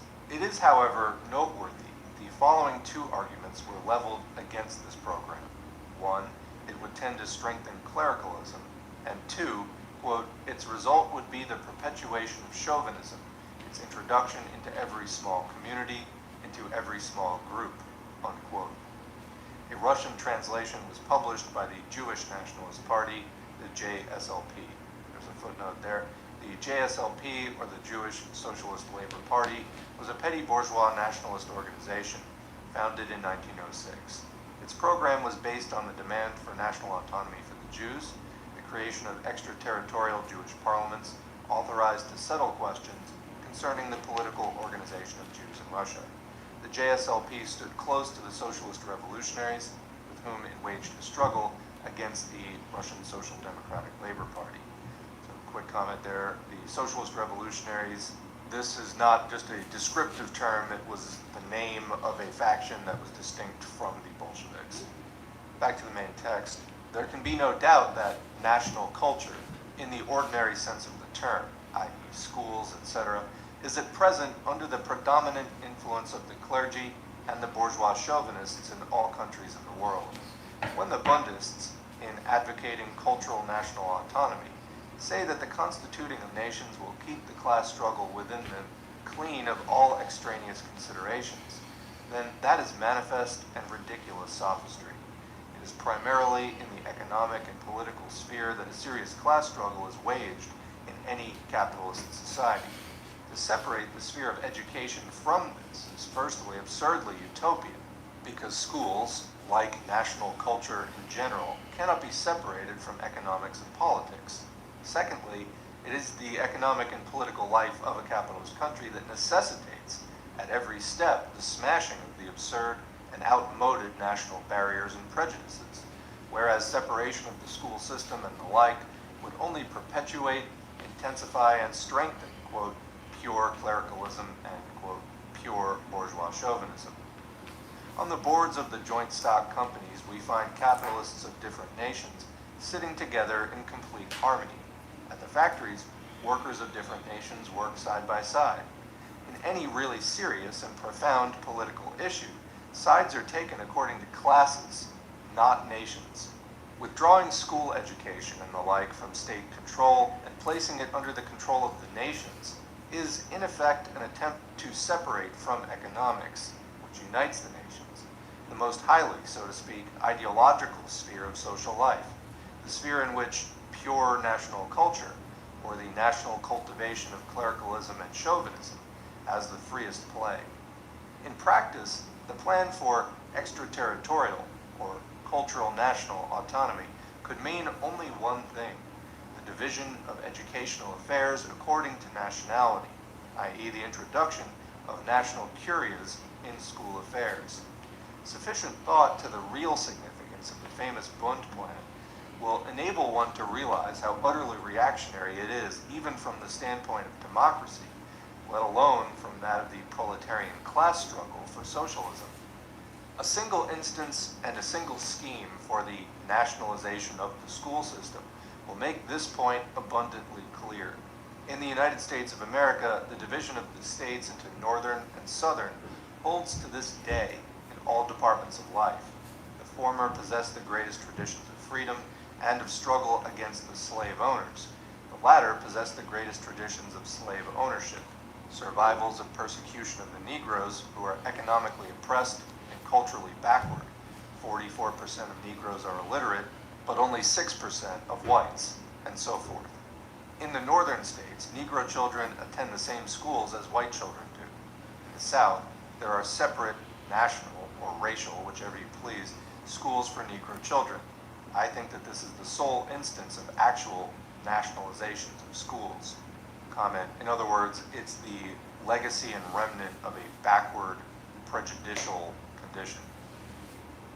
In Eastern Europe, there exists a country where things like the Bilas case are still possible. Footnote there, the Bilas case was a provocative trial engineered by the Tsarist government in 1913 in Kiev. Bilas, a Jew, was falsely accused of having murdered a Christian boy named Yushchinsky for ritual purposes. Actually, the murder was organized by the Black Hundreds. The aim of the frame-up was to fan anti-Semitism and incite pogroms so as to divert the masses from the mounting revolutionary movement. Boy, does this sound familiar. The trial excited great public feeling. Workers' protest demonstrations were held in a number of cities. Bilas was acquitted. And commenting, while we're on the subject of anti-black discrimination, prejudice, slavery, continuing on in the legacy of the former Confederacy in the United States, remember, of course, that this has been common here too, both back in the days of the KKK, which targeted black people, Jewish people, and to some extent Catholics, particularly in areas where there weren't as many black people or Jewish people to scapegoat for whatever kind of issues the capitalists were having.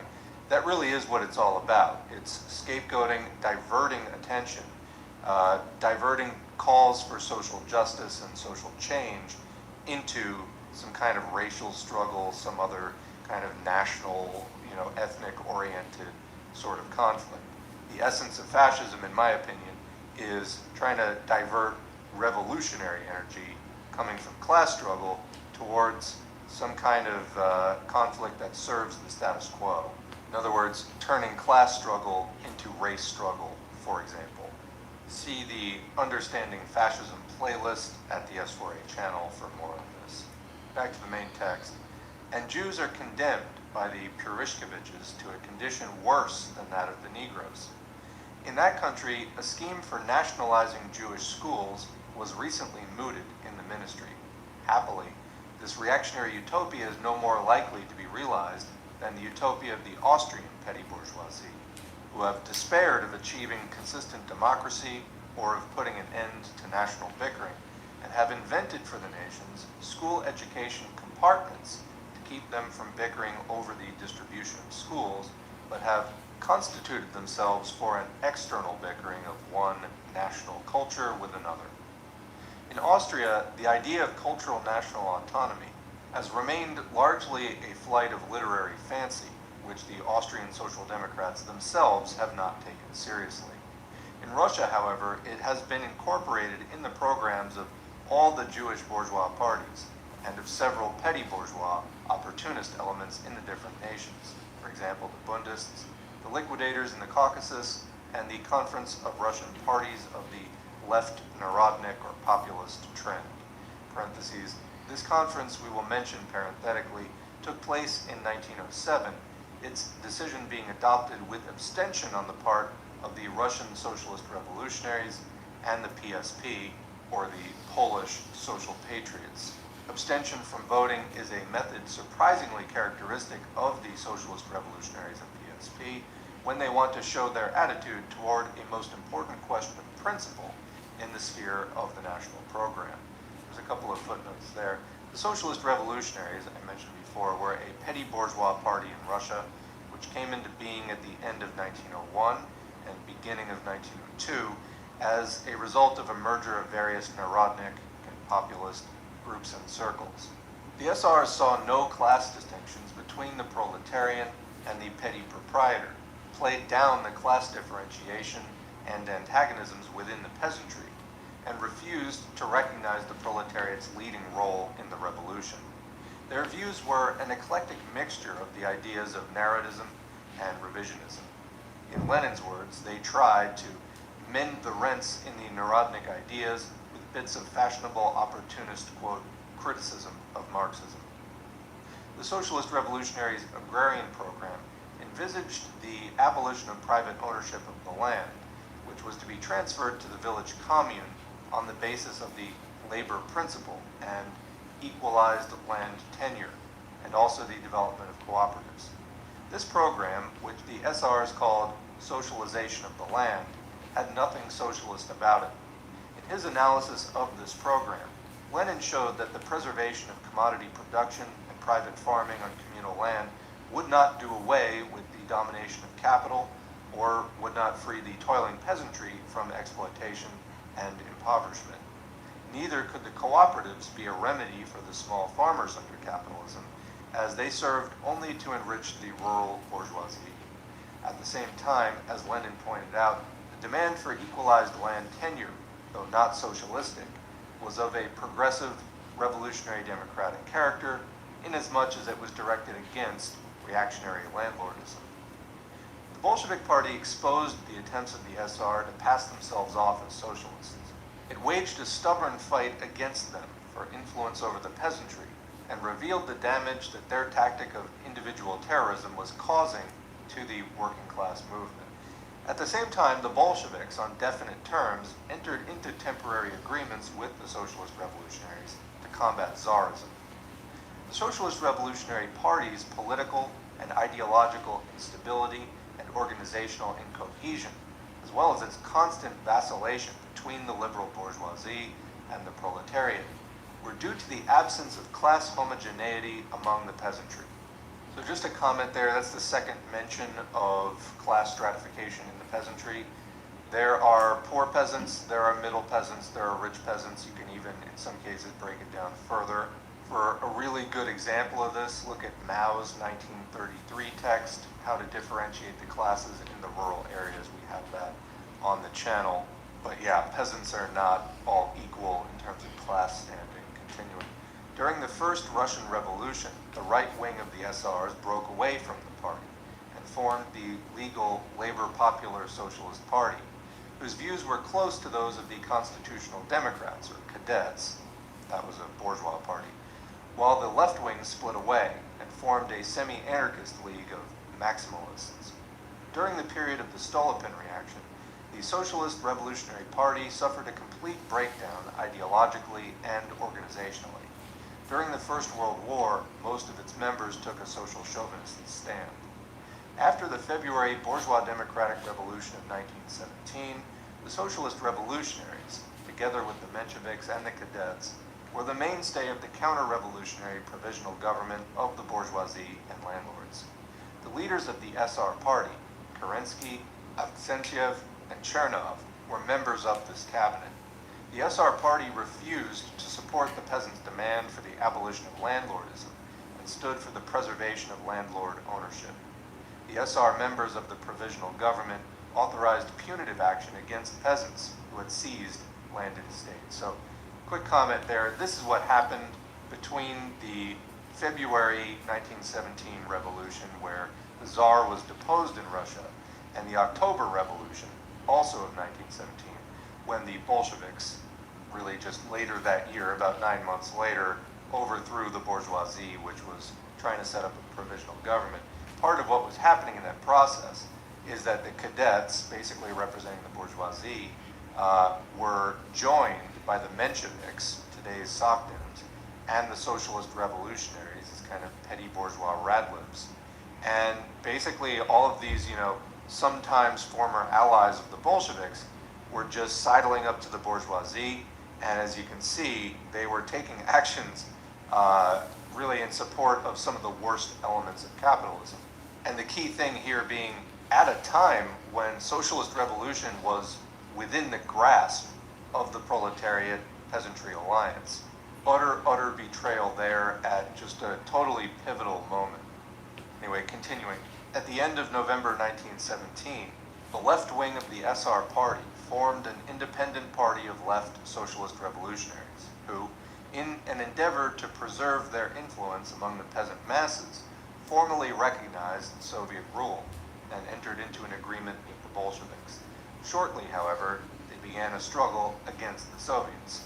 And Soviets just means council, so these were councils of the workers, peasants, and soldiers' deputies. They formed the basis, of course, of the new socialist government. Continuing, during the years of foreign intervention and the Civil War, this was 1917 to 1922 basically, when the capitalists were still fighting to try to get, quote, their stuff back, the socialist revolutionaries carried on counter-revolutionary, anti-Soviet, subversive activities. They actively supported the interventionists and the White Guards. They took part in counter-revolutionary plots, and they organized terroristic raids against leaders of the Soviet state and the Communist Party.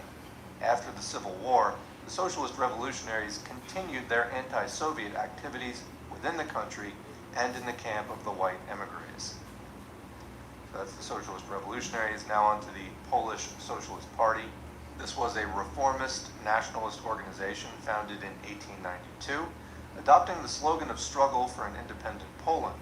The PSP, under Pilsudski and his adherents, carried on separatist nationalist propaganda among the Polish workers, whom they tried to divert from the joint struggle with the Russian workers against the autocracy and capitalism.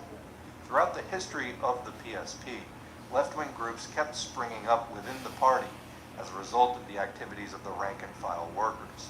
Some of these groups eventually joined the revolutionary wing of the Polish working-class movement. In 1906, the party split up into the PSP left wing and the right chauvinist wing, the so-called, quote, revolutionary faction. Under the influence of the Bolsheviks and the Social Democratic Party of Poland and Lithuania, the left wing gradually adopted a consistent revolutionary stand. During the First World War, some of the PSP left wing adopted an internationalist stand. In December 1918, it united with the Social Democrats of Poland and Lithuania to form the Communist Workers' Party of Poland, as the Communist Party of Poland was known up to 1925. During the First World War, the PSP right wing continued its policy of national chauvinism, organizing Polish legions on the territory of Galicia to fight on the side of Austrian-German imperialism. With the formation of the Polish bourgeois state, the right PSP in 1919 united with the PSP organizations existing on Polish territories formerly seized by Germany and Austria, and resumed the name of the PSP. At the head of the government, it arranged for the transfer of power to the Polish bourgeoisie, systematically carried on anti-communist propaganda, and supported a policy of aggression against the Soviet Union, a policy of conquest and oppression against Western Ukraine and Western Byelorussia. Various groups in the PSP who disagreed with this policy joined the Communist Party of Poland. After Pilsudski's fascist coup d'etat, May 1926, the PSP was nominally a parliamentary opposition, but actually it did not carry on any active fight against the fascist regime and continued its anti-communist and anti-Soviet propaganda. During that period, the left-wing elements of the PSP collaborated with the Polish communists and supported United Front tactics in a number of campaigns. During the Second World War, the PSP again split up. Its reactionary and chauvinist faction, which assumed the name Liberty, Equality, Independence, took part in the reactionary Polish emigre, quote, government in London. The left faction, which called itself the Workers' Party of Polish Socialists, under the influence of the Polish Workers' Party, which was founded in 1942, joined the Popular Front against the Nazi invaders, fought for Poland's liberation, and pursued a policy of friendly relations with the USSR. In 1944, after the liberation of Poland's eastern territories and the formation of a Polish Committee of National Liberation, the Workers' Party of Polish Socialists resumed the name of PSP and, together with the PWP, participated in the building up of a People's Democratic Poland. In December 1948, the PWP and the PSP amalgamated and formed the Polish United Workers' Party. Okay, two very long footnotes. Now let's get back to the main text. In Austria, it was Otto Bauer, the principal theoretician of cultural national autonomy, who devoted a special chapter of his book to prove that such a program cannot possibly be proposed for the Jews. In Russia, however, it is precisely among the Jews that all the bourgeois parties, and the Bund, which echoes them, have adopted this program. What does this go to show? It goes to show that history, through the political practice of another state, has exposed the absurdity of Bauer's invention, exactly the same way as the Russian Bernsteinians Struve, Tugin Baranovsky, Berdayev and company, through their rapid evolution from Marxism to liberalism, have exposed the real ideological content of the German Bernsteinism. There's two footnotes there. First, that the Bundists often vehemently deny that all the Jewish bourgeois parties have accepted, quote, cultural national autonomy is understandable. This fact only too glaringly exposes the actual role being played by the Bund. When Mr. Manin, a Bundist, tried, in Lutsch, to repeat his denial, he was fully exposed by N. Skop. And there's a footnote there. Lutsch was, or the Ray, was a legal daily of the Menshevik liquidators. It was published in St. Petersburg from September 16, 1912 to July 5, 1913. It put out 237 issues. The newspaper was maintained chiefly by contributions from the liberals. Ideological leadership was in the bands of P.B. Axelrod, F.I. Don, L. Martov, and A.S. Martinov. The liquidators used the columns of this newspaper to oppose the revolutionary tactics of the Bolsheviks, advocate the opportunist slogan of an open party, attack the revolutionary mass strikes of the workers, and attempt to revise the most important points of the party program. Lenin wrote that Lutsch was, quote, enslaved by a liberal policy and called the paper a mouthpiece of the renegades. Getting that footnote back to the first footnote. But when Mr. Lev Yurkovich in Jvin, 1913, numbers 7 through 8, quotes from Prozveshchenia, NSK's statement that, quote, the Bundists, together with all the Jewish bourgeois parties and groups, have long been advocating cultural national autonomy, and distorts this statement by dropping the word Bundists and substituting the words national rights for the words cultural national autonomy, one can only raise one's hands in amazement. Mr. Lev Yurkovich is not only a nationalist, not only an astonishing ignoramus in matters concerning the history of the Social Democrats and their program, but a downright falsifier of quotations for the benefit of the Bund. The affairs of the Bund and the Yurkoviches must be in a bad way indeed. That was a note from Lenin. Then the second footnote is on Bernsteinism. This was an anti-Marxist trend in international social democracy. One refers to it a lot. It arose toward the close of the 19th century in Germany and bore the name of the German opportunist social democrat Edward Bernstein. After the death of Friedrich Engels, Bernstein publicly advocated revision of Marx's revolutionary theory in the spirit of bourgeois liberalism. See his article, Problems of Socialism, and his book, The Premises of Socialism and Tasks of Social Democracy, in an attempt to convert the Social Democratic Party into a petty bourgeois party of social reforms. In Russia, this trend was represented by the legal Marxists, the economists, the Bundists, and the Mensheviks. Back to the main text. Neither the Austrian nor the Russian Social Democrats have incorporated cultural national autonomy in their program. However, the Jewish bourgeois parties in a most backward country and a number of petty bourgeois so-called socialist groups have adopted it in order to spread ideas of bourgeois nationalism among the working class in a refined form. This fact speaks for itself. Since we have had to touch upon the Austrian program on the national question, we must reassert a truth which is often distorted by the Bundists. At the Brunn Congress, a pure program of cultural national autonomy was presented. This was the program of the South Slav Social Democrats, Section 2 of which reads, every nation living in Austria, irrespective of the territory occupied by its members, constitutes an autonomous group which manages all its national, that is language and cultural, affairs quite independently, unquote.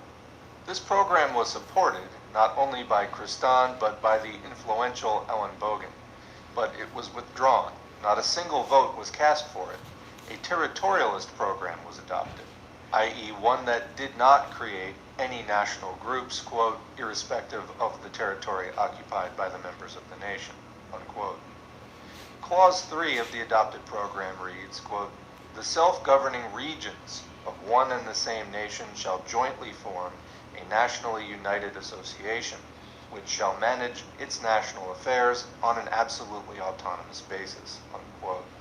There's a footnote there. Here, Lenin is referring to Stalin's article, Marxism and the National Question, published in the legal Bolshevik journal Prozveshchenia, numbers 3, 4, and 5, for 1913, under the title, The National Question and Social Democracy. Chapter 4 of Stalin's article quotes the text of the national program adopted at the Brünn Congress of the Austrian Social Democratic Party. Back to the main text. Clearly, this compromise program is wrong too. An example will illustrate this. The German colonists' community in Saratov gubernia, plus the German working-class suburb of Riga or Lodz, plus the German housing estate near St. Petersburg, etc., would constitute a, quote, nationally united association of Germans in Russia. Obviously, the Social Democrats cannot demand such a thing or enforce such an association, although of course they do not in the least deny freedom of every kind of association, including associations of any communities of any nationality in a given state. The segregation by a law of the state of Germans, etc., in different localities and of different classes in Russia into a single German national association may be practiced by anybody, priests, bourgeois, or philistines, but not by social democrats, i.e. Marxists. So that's the end of chapter 4. Now moving on to chapter 5, the equality of nations and the rights of national minorities. When they discuss the national question, opportunists in Russia are given to citing the example of Austria. In my article in Severnaya Pravda, the one that's quoted at the beginning of this text, which the opportunists have attacked, Mr. Semkovsky in Novaya Robochaya Gazeta and Mr. Liebman in Zeit, I asserted that insofar as that is at all possible under capitalism, there was only one solution of the national question, viz., through consistent democracy. In proof of this, I referred, among other things, to Switzerland. Quick footnote there, Novaya Robochaya Gazeta, or the New Workers' Paper, was a legal daily newspaper of the Menshevik liquidators, published in St. Petersburg from August 1913. From January 30th, 1914, it was superseded by Severnaya Robochaya Gazeta, Northern Workers' Paper, and subsequently by Nasha Robochaya Gazeta, Our Workers' Paper. Lenin repeatedly referred to this newspaper as the Novaya Likvidatorskaya Gazeta, or New Liquidations Paper. Back to the main text. This has not been to the liking of the two opportunists mentioned above, who are trying to refute it or belittle its significance. Kautsky, we're told, said that Switzerland is an exception. Switzerland, if you please, has a special kind of decentralization, special history, special geographical conditions, unique distribution of a population that speak different languages, etc., etc. All these are nothing more than attempts to evade the issue. To be sure, Switzerland is an exception in that she is not a single nation state, but Austria and Russia are also exceptions, or are backward, as Kautsky adds. To be sure, it was only her special, unique historical and social conditions that ensured Switzerland greater democracy than most of her European neighbors. But where does all this come in, if we're speaking of the model to be adopted? In the whole world, under present-day conditions, countries in which any particular institution has been founded on consistent democratic principles are the exception.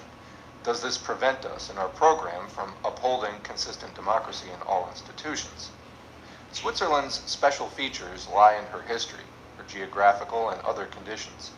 Russia's special features lie in the strength of her proletariat, which has no precedent in the epoch of bourgeois revolutions, and in her shocking general backwardness, which objectively necessitates an exceptionally rapid and resolute advance under the threat of all sorts of drawbacks and reverses.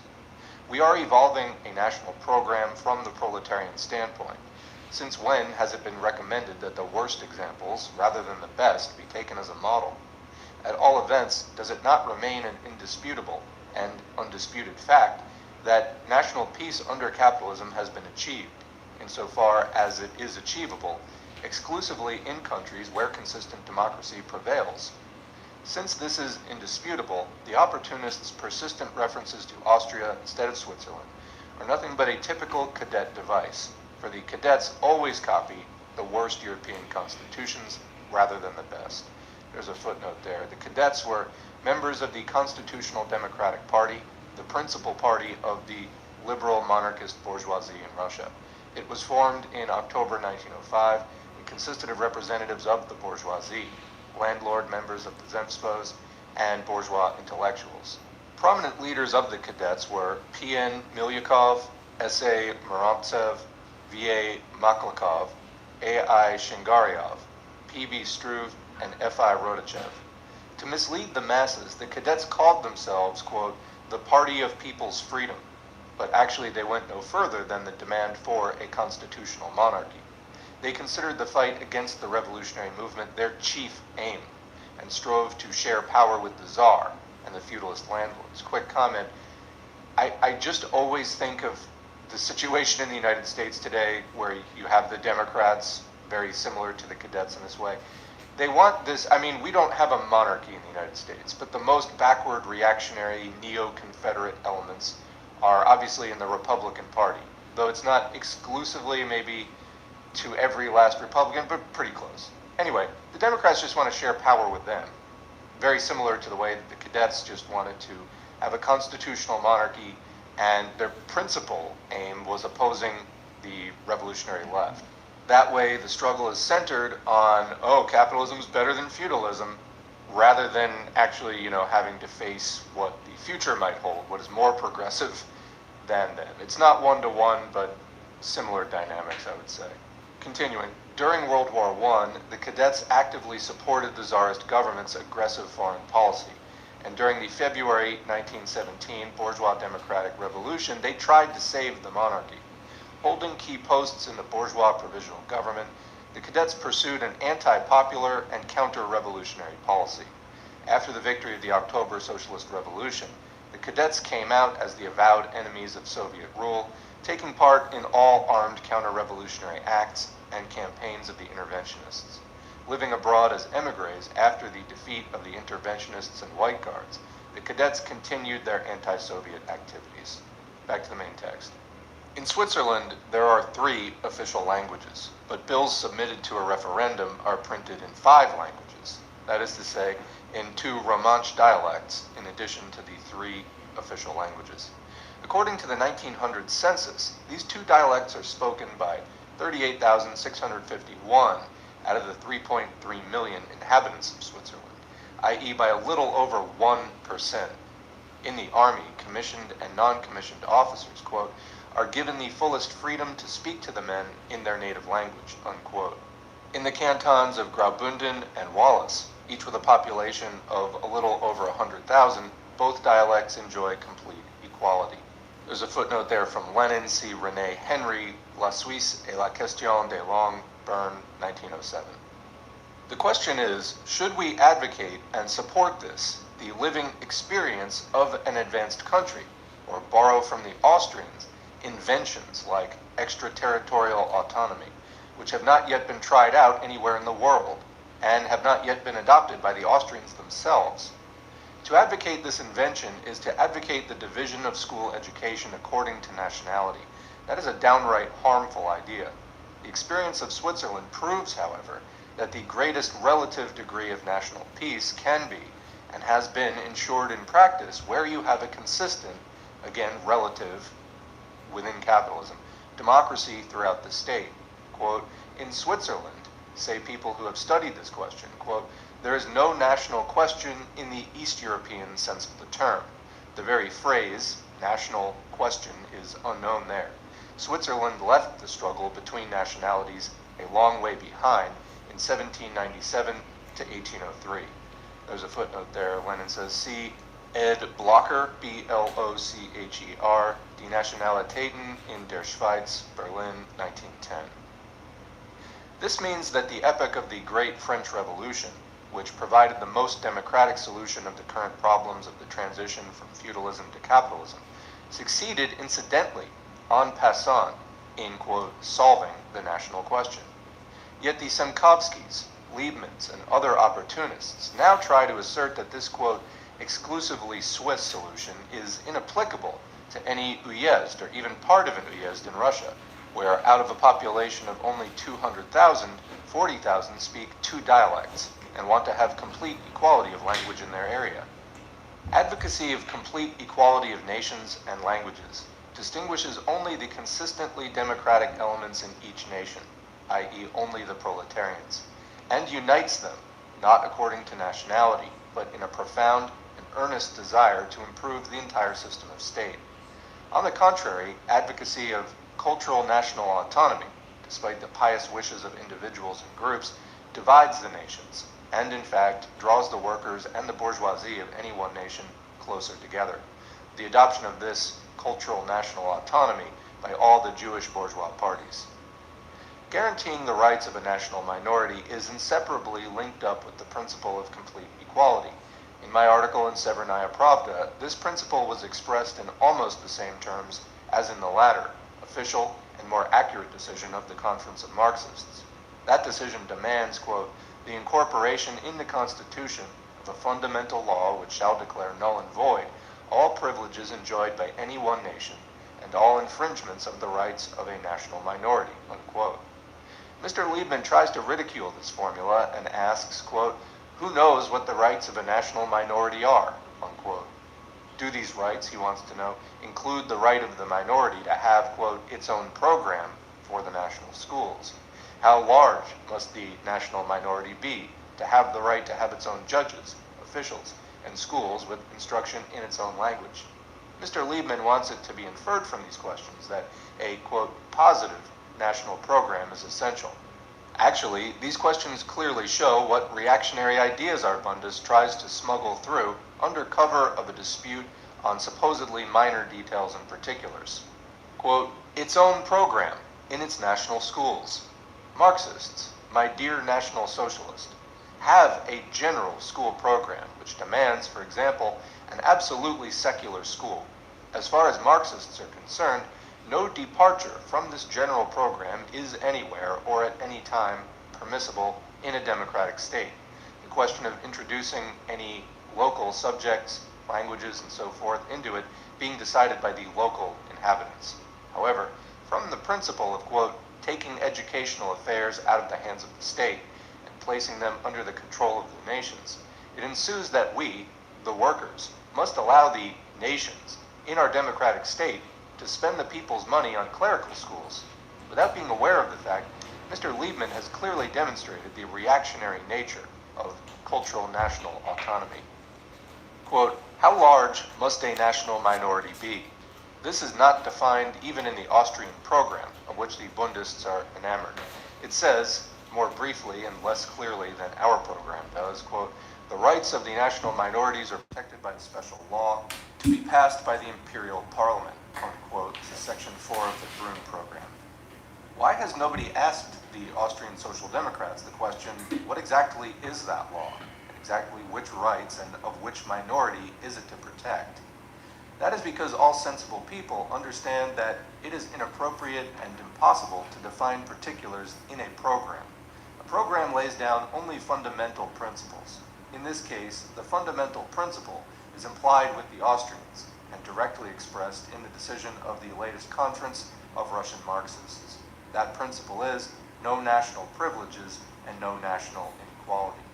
Let us take a concrete example to make the point clear to the Bundists. According to the school census of January 18, 1911, St. Petersburg elementary schools under the Ministry of Public Education were attended by 48,076 pupils. Of these, 396, i.e. less than 1%, were Jews. The other figures are Romanian pupils, 2, Georgians, 1, Armenians, 3, etc. There's a footnote there. Lenin obtained these figures from the Statistical Handbook, one-day census of elementary schools in the empire, made on January 18, 1911. The citation goes on for a while. I'll let you look that up if you're interested in getting back to the text.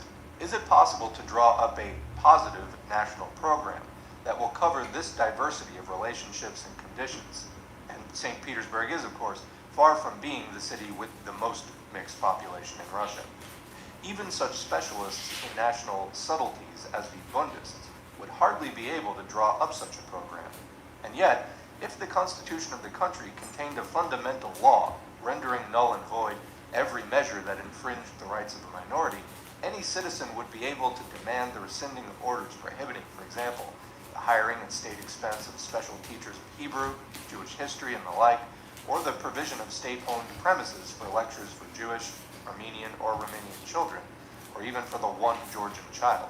At all events, it is by no means impossible to meet, on the basis of equality, all the reasonable and just wishes of the national minorities. And nobody will say that advocacy of equality is harmful. On the other hand, it would certainly be harmful to advocate division of schools according to nationality, to advocate, for example, special schools for Jewish children in St. Petersburg, and it would be utterly impossible to set up national schools for every national minority for 1, 2, or 3 children. Furthermore, it's impossible in every countrywide law to define how large a national minority must be to be entitled to special schools, or to special teachers for supplementary subjects, etc. On the other hand, a countrywide law establishing equality can be worked out in detail and developed through special regulations and the decisions of regional diets and town, zemstvo, village commune, and other authorities. So that's the end of section 5. Actually, this conversation and criticism carries over into section 6, beginning now, centralization and autonomy. In his rejoinder, Mr. Liebman writes, quote, "Take our Lithuania, the Baltic province, Poland, Volhynia, South Russia, etc. Everywhere you will find a mixed population. There's not a single city that does not have a large national minority. However far decentralization is carried out, different nationalities will always be found living together in different places, chiefly in urban communities. And it is democratism that surrenders a national minority to the national majority. But as we know, V.I. Lenin is opposed to the federal state structure and the boundless decentralization that exists in the Swiss Federation. The question is, what was his point in citing the example of Switzerland?" Unquote. My object in citing the example of Switzerland has already been explained above.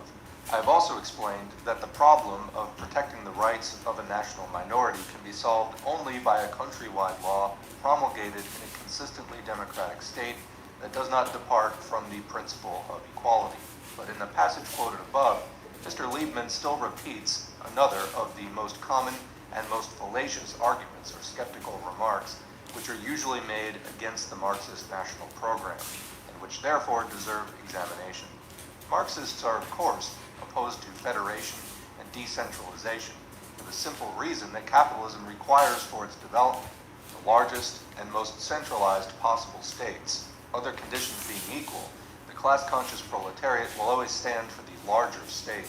It will always fight against medieval particularism and will always welcome the closest possible economic amalgamation of large territories in which the proletariat struggle against the bourgeoisie can develop on a broad basis.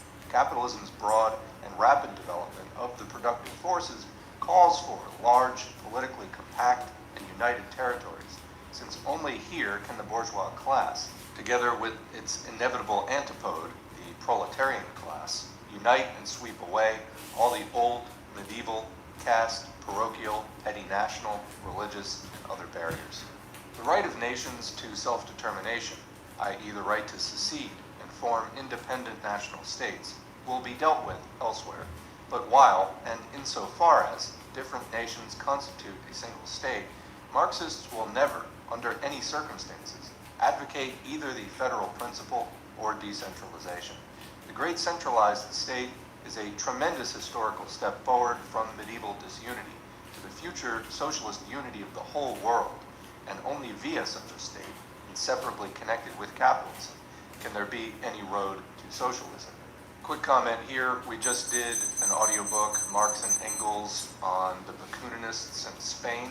Go check that out if you want some examples of the federal principle or decentralization in practice, which was advocated by the Bakuninist anarchists during the Spanish bourgeois revolution against feudalism in the late 1860s and early 1870s, and what a complete and absolute mess they made out of any potential push for socialism during that time by completely disuniting the proletarian forces, which allowed the bourgeoisie to conquer them with just a handful of troops. Really, really terrible stuff. Anyway, continuing. It would, however, be inexcusable to forget that in advocating centralism, we advocate exclusively democratic centralism. On this point, all the Philistines in general, and the nationalist Philistines in particular, including the late Dragomanov, have so confused the issue that we are obliged again and again to spend time clarifying it. There's a footnote there. MP Dragomanov, 1841 to 1895, was a Ukrainian historian, ethnographer, and publicist. He was an exponent of Ukrainian bourgeois national liberalism. Now back to the clarification. Far from precluding local self-government with autonomy for regions having special economic and social conditions, a distinct national composition of the population, and so forth, democratic centralism necessarily demands both. In Russia, centralism is constantly confused with tyranny and bureaucracy. This confusion has naturally arisen from the history of Russia, but even so, it's quite inexcusable for a Marxist to yield to it. This can best be explained by a concrete example. In her lengthy article, The National Question and Autonomy, covered on this channel, Rosa Luxemburg, among many other curious errors, which we shall deal with below, commits the exceptionally curious one of trying to restrict the demand for autonomy to Poland alone. But first, let us see how she defines autonomy. Rosa Luxemburg admits, and being a Marxist, she is of course bound to admit, that all the major and important economic and political questions of capitalist society must be dealt with exclusively by the central parliament of the whole country concerned, not by the autonomous diets of the individual regions. These questions include tariff policy, laws governing commerce and industry, transport and means of communication, railways, post, telegraph, telephone, etc., the army, the taxation system, civil and criminal law, the general principles of education, for example, the law on purely secular schools, on universal education, on the minimum program, on democratic school management, etc., the labor protection laws, and political liberties, right of association, etc., etc. There's a footnote there on civil law. In elaborating her ideas, Rosa Luxemburg goes into details, boy I'll say, mentioning, for example, and quite rightly, divorce laws. Back to the main text. The autonomous diets, on the basis of the general laws of the country, should deal with questions of purely local, regional, or national significance. Amplifying this idea in great, not to say excessive, detail, Rosa Luxemburg mentions, for example, the construction of local railways and local highways, etc. Obviously, one cannot conceive of a modern, truly democratic state that did not grant such autonomy to every region, having any appreciably distinct economic and social features, populations of a specific national composition, etc. The principle of centralism, which is essential for the development of capitalism, is not violated by this local and regional autonomy, but on the contrary, is applied by it democratically, not bureaucratically. The broad, free, and rapid development of capitalism would be impossible, or at least greatly impeded, by the absence of such autonomy, which facilitates the concentration of capital, the development of the productive forces, the unity of the bourgeoisie, and the unity of the proletariat on a countrywide scale. For bureaucratic interference in purely local, regional, national, and other questions is one of the greatest obstacles to economic and political development in general, and an obstacle to centralism in serious, important, and fundamental matters in particular. One cannot help smiling, therefore, when reading how our magnificent Rosa Luxemburg tries to prove with a very serious air and purely Marxist quote-unquote phrases that the demand for autonomy is applicable only to Poland and only by way of exception. Of course, there's not a grain of parochial patriotism in this. We have here only, quote, practical considerations. In the case of Lithuania, for example, Rosa Luxemburg takes 4 gubernias, Vilna, Kovno, Grodno, and Suwałki, assuring her readers and herself that these are inhabited mainly, quote-unquote, by Lithuanians. And by adding the inhabitants of these gubernias together, she finds that Lithuanians constitute 23% of the total population, and if Shmuds are added, they constitute 31%, less than a third. The natural inference is that the idea of autonomy for Lithuania is, quote, arbitrary and artificial, unquote. The reader who is familiar with the commonly known defects of our Russian official statistics will quickly see Rosa Luxemburg's mistake. Why take Grodno Gubernia, where the Lithuanians constitute only 0.2%, or 1/5 of 1%, of the population? Why take the whole Vilna gubernia and not its Troki Uyezd alone, where the Lithuanians constitute the majority of the population?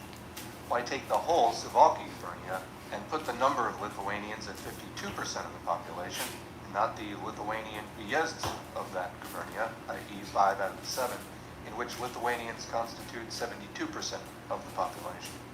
It is ridiculous to talk about the conditions and demands of modern capitalism, while at the same time taking not the modern, not the capitalist, but the medieval, feudal, and official bureaucratic administrative divisions of Russia, and in their crudest form at that, gubernias instead of uyezds. Plainly, there can be no question of any serious local reform in Russia until these divisions are abolished and superseded by a really modern division that really meets the requirements not of the treasury, not of the bureaucracy, not of routine, not of the landlords, not of the priests, but of capitalism. And one of the modern requirements of capitalism is undoubtedly the greatest possible national uniformity of the population. For nationality, language identity are an important factor making for the complete conquest of the home market and for complete freedom of economic intercourse.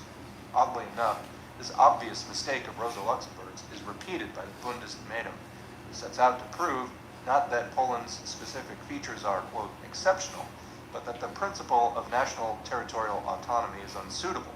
The Bundists stand for national extraterritorial autonomy. The Bundists and liquidators collect from all over the world all the errors and all the opportunist vacillations of social democrats in different countries and different nations, and appropriate to themselves the worst they can find in world social democracy.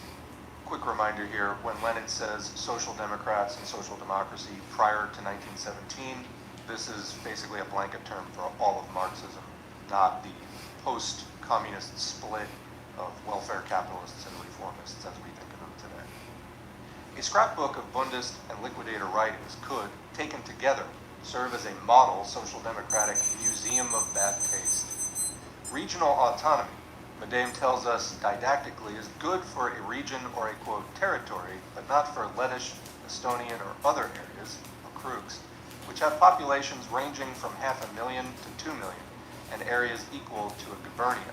Quote, that would not be autonomy, but simply a zemstvo. Over this zemstvo, it would be necessary to establish real autonomy, unquote. And the author goes on to condemn the, quote, breakups of the old gubernias and uyezds. Source on this is V. Medem, a contribution to the presentation of the national question of Russia from 1912. As a matter of fact, the preservation of the medieval, feudal, official administrative divisions means the breakup and mutilation of the conditions of modern capitalism. Only people imbued with the spirit of these divisions can, with the learned air of the expert, speculate on the contraposition of zemstvo and autonomy, calling for the stereotyped application of autonomy to large regions and of the zemstvo to small ones. Modern capitalism does not demand these bureaucratic stereotypes at all. Why national areas with populations not only of 500,000, but even of 50,000, should not be able to enjoy autonomy? Why such areas should not be able to unite in the most diverse ways with neighboring areas of different dimensions into a single autonomous territory, if that is convenient or necessary for economic intercourse? These things remain the secret of the Bundesmedem. We would mention that the Brunn Social Democratic National Program is based entirely on national territorial autonomy. It proposes that Austria should be divided into, quote, nationally distinct areas, quote, instead of the historical crown lands, clause 2 of the Brunn program. We would not go as far as that. A uniform national population is undoubtedly one of the most reliable factors making for free, broad, and really modern commercial intercourse. It is beyond doubt that not a single Marxist, and not even a single firm Democrat, will stand up for the Austrian crown lands and the Russian gubernias and uyezds. The latter are not as bad as the Austrian crown lands, but they are very bad nevertheless. Or challenge the necessity of replacing these obsolete divisions by others that will conform as far as possible with the national composition of the population. Lastly, it is beyond doubt that in order to eliminate all national oppression, it is very important to create autonomous areas, however small, with entirely homogeneous populations. toward which members of the respective nationalities scattered all over the country, or even all over the world, could gravitate, and with which they could enter into relations and free associations of every kind. All this is indisputable, and can be argued against only from the hidebound, bureaucratic point of view. The national composition of the population, however, is one of the very important economic factors, but not the sole and not the most important factor. Towns, for example, play an extremely important economic role under capitalism, and everywhere, in Poland, Lithuania, Ukraine, in Great Russia, and elsewhere, the towns are marked by mixed populations. To cut the towns off from the villages and areas that economically gravitate towards them for the sake of the, quote, national factor would be absurd and impossible. That is why Marxists must not take their stand entirely and exclusively on the national territorial principle. The solution of the problem proposed by the last conference of Russian Marxists is far more correct than the Austrian. On this question, the conference advanced the following proposition, quote, must provide for wide regional autonomy, not for Poland alone, of course, but for all the regions of Russia, and fully democratic local self-government. And the boundaries of the self-governing and autonomous regions must be determined not by the boundaries of the present gubernias, Yezds, etc., but by the local inhabitants themselves, on the basis of their economic and social conditions, national makeup of the population, etc. Unquote. Here, the national composition of the population is placed on the same level as the other conditions, economic first, then social, etc., which must serve as a basis for determining the new boundaries that will meet the needs of modern capitalism, not of bureaucracy and Asiatic barbarism. The local population alone can assess those conditions with full precision, and on that basis, the central parliament of the country will determine the boundaries of the autonomous regions and the powers of autonomous diets. We have still to examine the question of the right of nations to self-determination. On this question, a whole collection of opportunists of all nationalities, the liquidator Sankovsky, the Bundist Liebman, and the Ukrainian National Socialist Lev Yurkovich, have set to work to popularize the errors of Rosa Luxemburg. This question, which has been so utterly confused by this whole collection, will be dealt with in our next article. There's a footnote there. Lenin is referring to an article he was planning. This is called The Right of Nations to Self-Determination, and it is one of the next audiobooks we'll be doing here on the channel, so look for that soon. It was originally written in 1914. So that marks the end of Chapter 6 and of the entire audiobook. What do you think? I think that this definitely did clear up some issues which still seem to confuse some Marxists in non-socialist countries today. Hopefully, it's only going to get clearer as we continue this series. I do have Lenin's other major work on the national question coming up, as well as a couple from Stalin and from other authors, so look for those coming soon.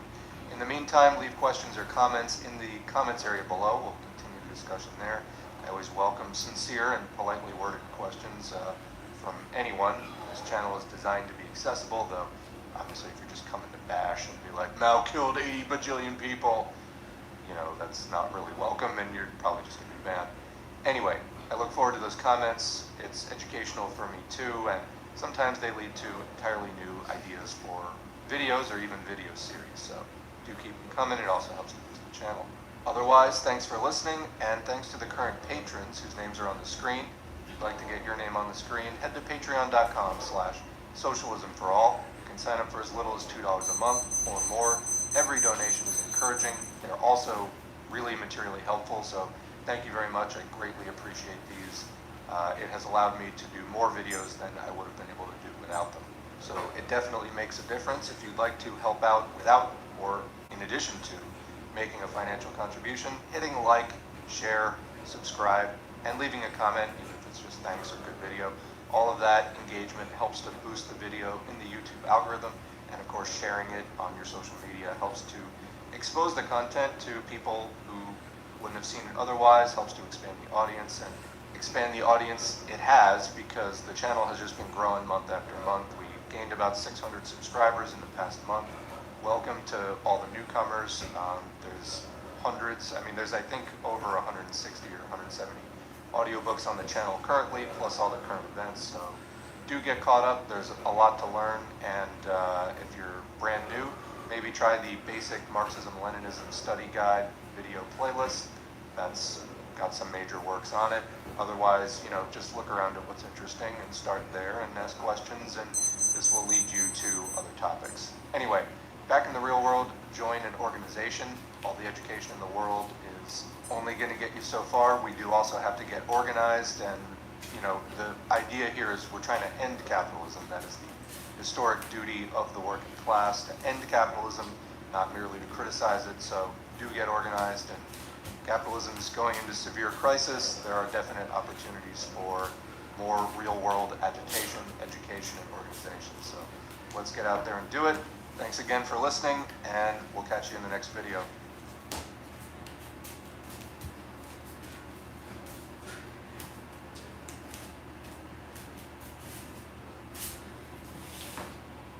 Hey, welcome to Socialism for All. This file is being recorded for the August 2022 edition of Socialism for All, and it's an audiobook and discussion of The Working Class and the National Question by Lenin from 1913.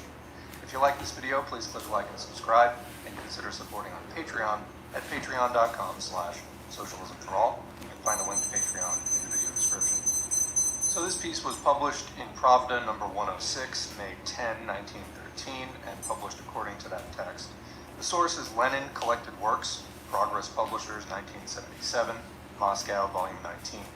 Translated by the late George Hanna, HTML transcription and markup by R. Cimbala. It's in the public domain at the Lenin Internet Archive within the Marxists Internet Archive.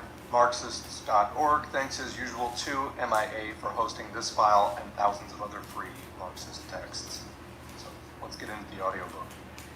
Russia is a motley country as far as her nationalities are concerned.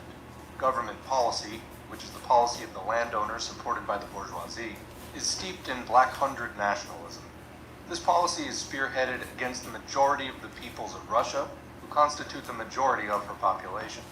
And alongside this, we have the bourgeois nationalism of other nations, Polish, Jewish, Ukrainian, Georgian, etc., raising its head and trying to divert the working class from its great worldwide tasks by a national struggle, or a struggle for national culture.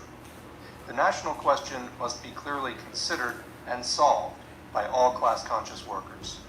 When the bourgeoisie was fighting for freedom together with the people, together with all those who labor, it stood for full freedom and equal rights for the nations. Advanced countries like Switzerland, Belgium, Norway, and others provide us with an example of how free nations, under a really democratic system, live together in peace or separate peacefully from each other. Today, the bourgeoisie fears the workers and is seeking an alliance with the Purishkeviches, with the reactionaries, and is betraying democracy, advocating oppression or unequal rights among nations, and corrupting the workers with nationalist slogans. In our times, the proletariat alone upholds the real freedom of nations and the unity of workers of all nations. For different nations to live together in peace and freedom, or to separate and form different states, that is more convenient for them. A full democracy, upheld by the working class, is essential. No privileges for any nation or any one language, not even the slightest degree of oppression or the slightest injustice in respect of a national minority. Such are the principles of working class democracy. The capitalists and landowners want, at all costs, to keep the workers of different nations apart, while the powers that be live splendidly together as shareholders in profitable concerns involving millions, such as the Lena goldfields, Orthodox Christians and Jews, Russians and Germans, Poles and Ukrainians, everyone who possesses capital, exploit the workers of all nations and company. Class-conscious workers stand for full unity among the workers of all nations in every educational, trade union, political, etc. workers' organization. Let the cadet gentlemen disgrace themselves. This was the main bourgeois party in Russia at the time. By denying or belittling the importance of equal rights for Ukrainians. Let the bourgeoisie of all nations find comfort in lying phrases about national culture, national tasks, etc., etc. The workers will not allow themselves to be disunited by sugary speeches about national culture or national cultural autonomy. The workers of all nations together, concertedly, uphold full freedom and complete equality of rights in organizations common to all. And that is the guarantee of genuine culture. The workers of the whole world are building up their own internationalist culture, which the champions of freedom and the enemies of oppression have for long been preparing. To the old world, the world of national oppression, national bickering, and national isolation, the workers counterpose a new world, a world of the unity of the working people of all nations, a world in which there is no place for any privileges or for the slightest degree of oppression of man by man. That's the end of the audiobook. So I think Lenin, in this piece, as with most pieces on the national question, is very clear. So what he's saying here is that when the bourgeoisie was also an oppressed class or had not fully realized its own power, had not fully had the capitalist revolution against feudalism, and was therefore subject to the remaining feudal powers such as the Tsar in Russia, then at that time, the bourgeoisie were freedom fighters, and they were talking about, national equality and all this kind of stuff. But as soon as they achieved more power, and of course the bourgeoisie makes its existence through class exploitation, the bourgeoisie can't exist without the proletariat, which, as capitalism rolls on, expands and expands. It ruins people who were in other, more self-reliant classes and pulls them into the proletariat. That is just what the existence of capitalism does. Well, the bourgeoisie is sitting on top of that. The bigger it gets, the richer the capitalists get, and they need to maintain that. So what do they do then with all this talk of, freedom and equality? Well, that was useful for getting them into power, but they need to cut it off at a certain point so that this whole freedom and equality thing doesn't, go, quote, too far, and then the workers wind up having a socialist revolution. So this is where they anchor themselves to the overthrown feudalism, kind of keep that in their back pocket as a guarantee against, quote, too much progress from their point of view. That's when Lenin opens saying that government policy in Russia at that time, which is the policy of the landowners supported by the bourgeoisie, is steeped in Black Hundreds nationalism. So the Black Hundreds were extreme reactionaries, they were monarchists, and basically if you look at something like the United States today, you have the Democrats, they say that they're for freedom and equality and human rights, etc., but they could smash the Republicans, who are relatively more socially reactionary, into the dustbin of history by allying with the left and enacting popular reforms, which we saw in something like the Bernie Sanders campaign, are very, very popular. Healthcare, police reform, etc. But it's the same situation, where if they start really going into actual equality, etc., then that would jeopardize their own power. The people who control the party, the 1%, they could lose total control of capitalism at that point if they actually had to contend with the left, former allies in the fight against extreme reaction, MAGA and all that. Well, then what happens? So you've defeated MAGA, you've defeated the Republicans, rather than keeping them afloat year after year after year, election cycle after election cycle. Well, let's say they really went away. Then the Democrats would have to contend with the left as competitors, and the left isn't owned by the big bourgeoisie. Well, that's dangerous for the big bourgeoisie. So similar principles, as Lenin said, when the bourgeoisie was fighting for freedom together with the people, together with all those who labor, it stood then for full freedom and equal rights for the nations. Today, the bourgeoisie fears the workers and is seeking an alliance with the Purishkeviches, the reactionaries, the far right, and is betraying democracy, advocating oppression or unequal rights among nations, and corrupting the workers with nationalist slogans. So don't be deceived by people today who try to twist and distort this message. Marxism-Leninism is firmly internationalist and anti-nationalist. When we analyze events in society from a Marxist-Leninist lens, we have to ask which class is doing what, for what purpose, and at what stage of historical development. It's true that in early capitalism, before feudalism is fully abolished, the creation of the bourgeois nation state is progressive, generally speaking, and it can result in some liberation from certain kinds of national oppression through that form of organizing. But as the capitalists ascend, what they soon find is that as capitalism gets more and more developed, this is long after feudalism has been overthrown, then the national boundaries become a hindrance to all the trade and eventually imperialism that they need to do.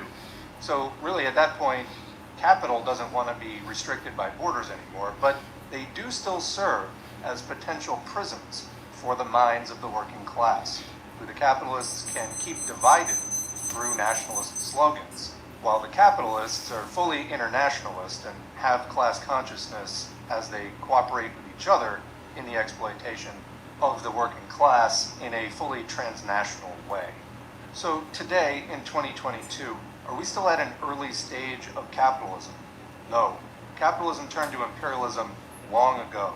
It became concentrated in just a few hands. It's monopolies. It's highly consolidated.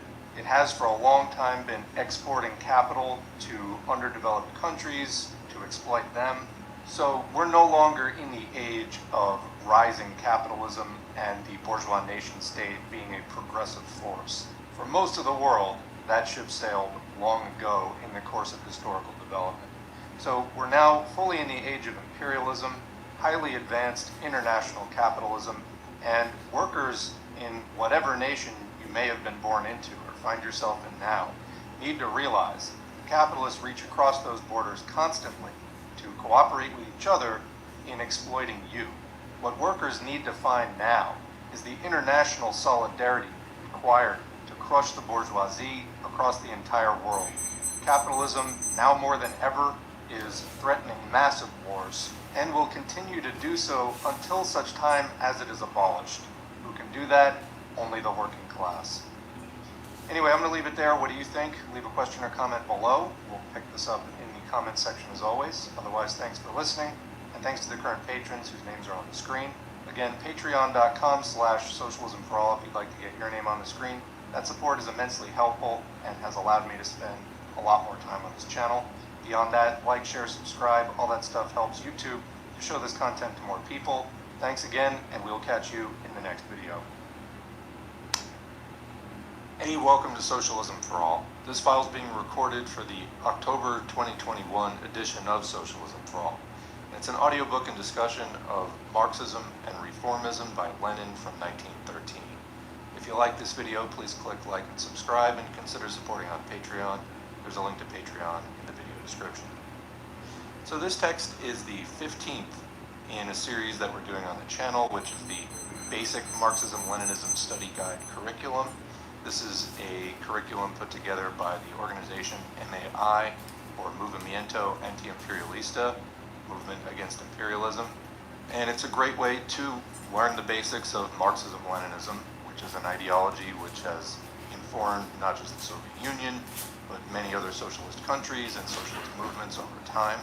Here at Socialism for All, we have been recording works from this playlist, and I'll put a link to that playlist in the video description, as well as many other side texts and other readings to help to flesh everything out.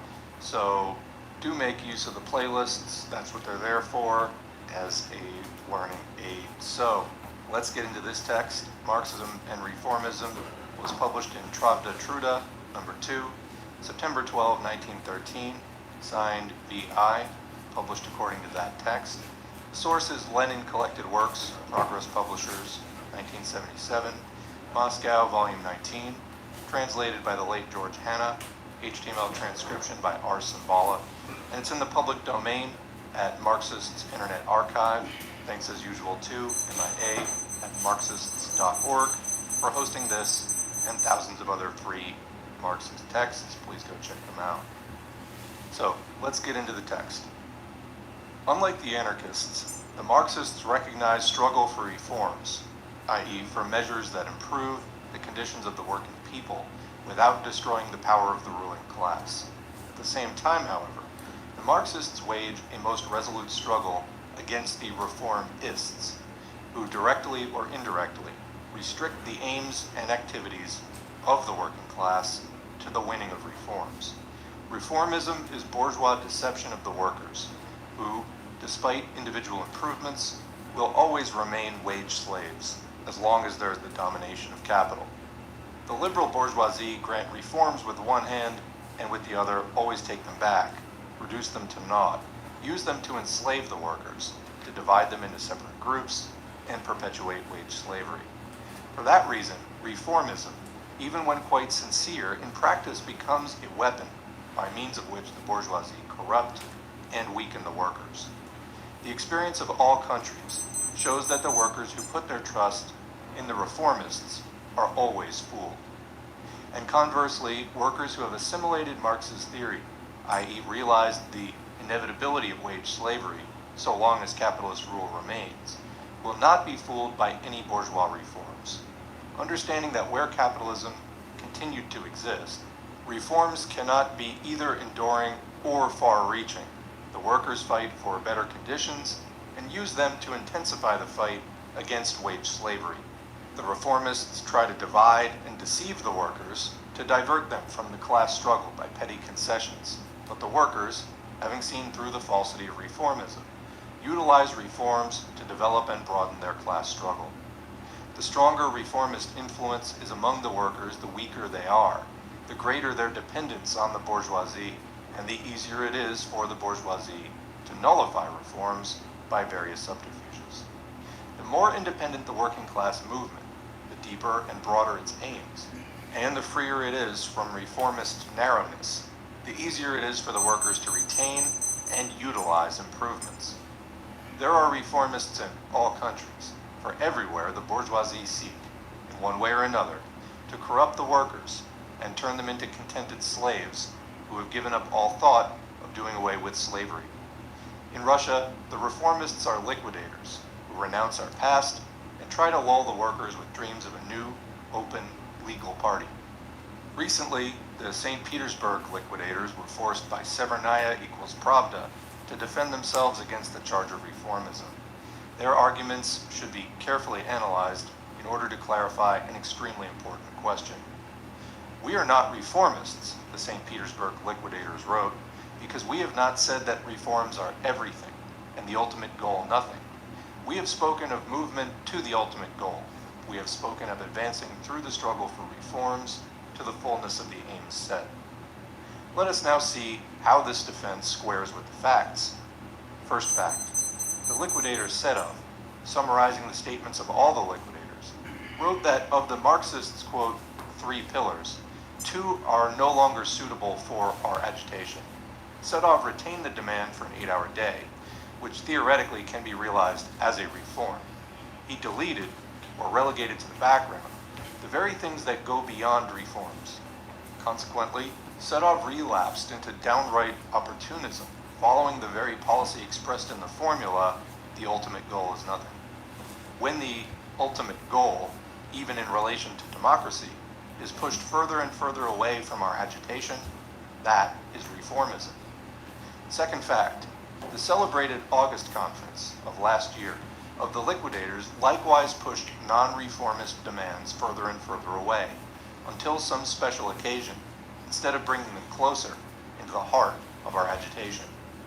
Third fact, by denying and disparaging the old and dissociating themselves from it, the liquidators thereby confine themselves to reformism. In the present situation, the connection between reformism and the renunciation of the old is obvious. Fourth fact, the workers' economic movement evokes the wrath and attacks of the liquidators who speak of crazes, milling the air, etc., as soon as it adopts slogans that go beyond reformism. What is the result? In words, the liquidators reject reformism as a principle, but in practice they adhere to it all along the line. They assure us on the one hand that for them reforms are not the be-all and end-all, but on the other hand, every time the Marxists go beyond reformism, the liquidators attack them or voice their contempt. However, developments in every sector of the working class movement show that the Marxists, far from lagging behind, are definitely in the lead in making practical use of reforms and in fighting for them. Take the Duma elections, that's like the Russian Congress. At the worker curia level, the speeches of our deputies inside and outside the Duma, the organization of the workers' press, the utilization of the insurance reform, take the biggest union, the metal workers union, etc. Everywhere the Marxist workers are ahead of the liquidators in the direct, immediate, day-to-day activity of agitation, organization, fighting for reforms, and using them. The Marxists are working tirelessly, not missing a single possibility of winning and using reforms, and not condemning but supporting, painstakingly developing every step beyond reformism, propaganda, agitation, mass economic struggle, etc. The liquidators, on the other hand, who have abandoned Marxism, by their attacks on the very existence of the Marxist body, by their destruction of Marxist discipline and advocacy of reformism and a liberal labor policy, are only disorganizing the working class movement. Nor, moreover, should the fact be overlooked that in Russia, reformism is manifested also in a peculiar form, in identifying the fundamental political situation in present-day Russia with that of present-day Europe. From the liberals' point of view, this identification is legitimate, for the liberal believes and professes the view that, thank God, we have a constitution. The liberal expresses the interests of the bourgeoisie when he insists that, after October 17, every step by democracy beyond reformism is madness, a crime, a sin, etc. But it is these bourgeois views that are applied in practice by our liquidators, who constantly and systematically transplant to Russia, on paper, the quote open party and the quote struggle for a legal party, etc. In other words, like the liberals, they preach the transplanting of the European Constitution to Russia without the specific path that in the West led to the adoption of constitutions and their consolidation over generations, in some cases even over centuries. What the liquidators and liberals want is to wash the hide without dipping it in water, as the saying goes. In Europe, reformism actually means abandoning Marxism and replacing it by bourgeois social policy. In Russia, the reformism of the liquidators means not only that, it means destroying the Marxist organization and abandoning the democratic tasks of the working class. It means replacing them by a liberal labor policy. And that is the end of the text. So the only note I'm going to give there is, what is the significance of October 17? Well, October 17, 1905 was the date of the October Manifesto.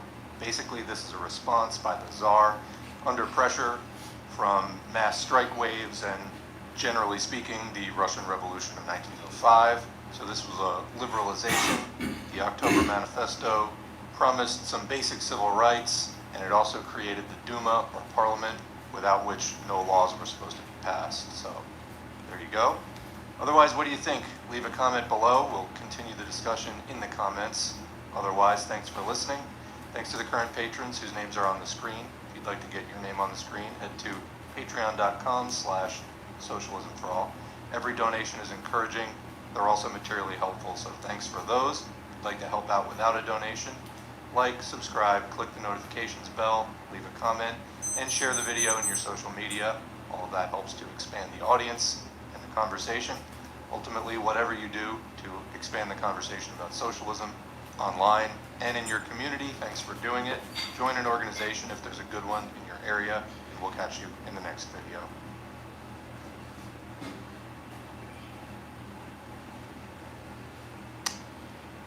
Hey, welcome to Socialism for All. This file is being recorded for the May 2025 edition of Socialism for All, and it's an audiobook and discussion of Lenin's liberal and Marxist conceptions of the class struggle from May 1913. If you like this video, please click like and subscribe, and consider supporting on Patreon or buy me a coffee at patreon.com/socialismforall or buymeacoffee.com/socialismforall. There are links to Patreon and Buy Me a Coffee in the video description.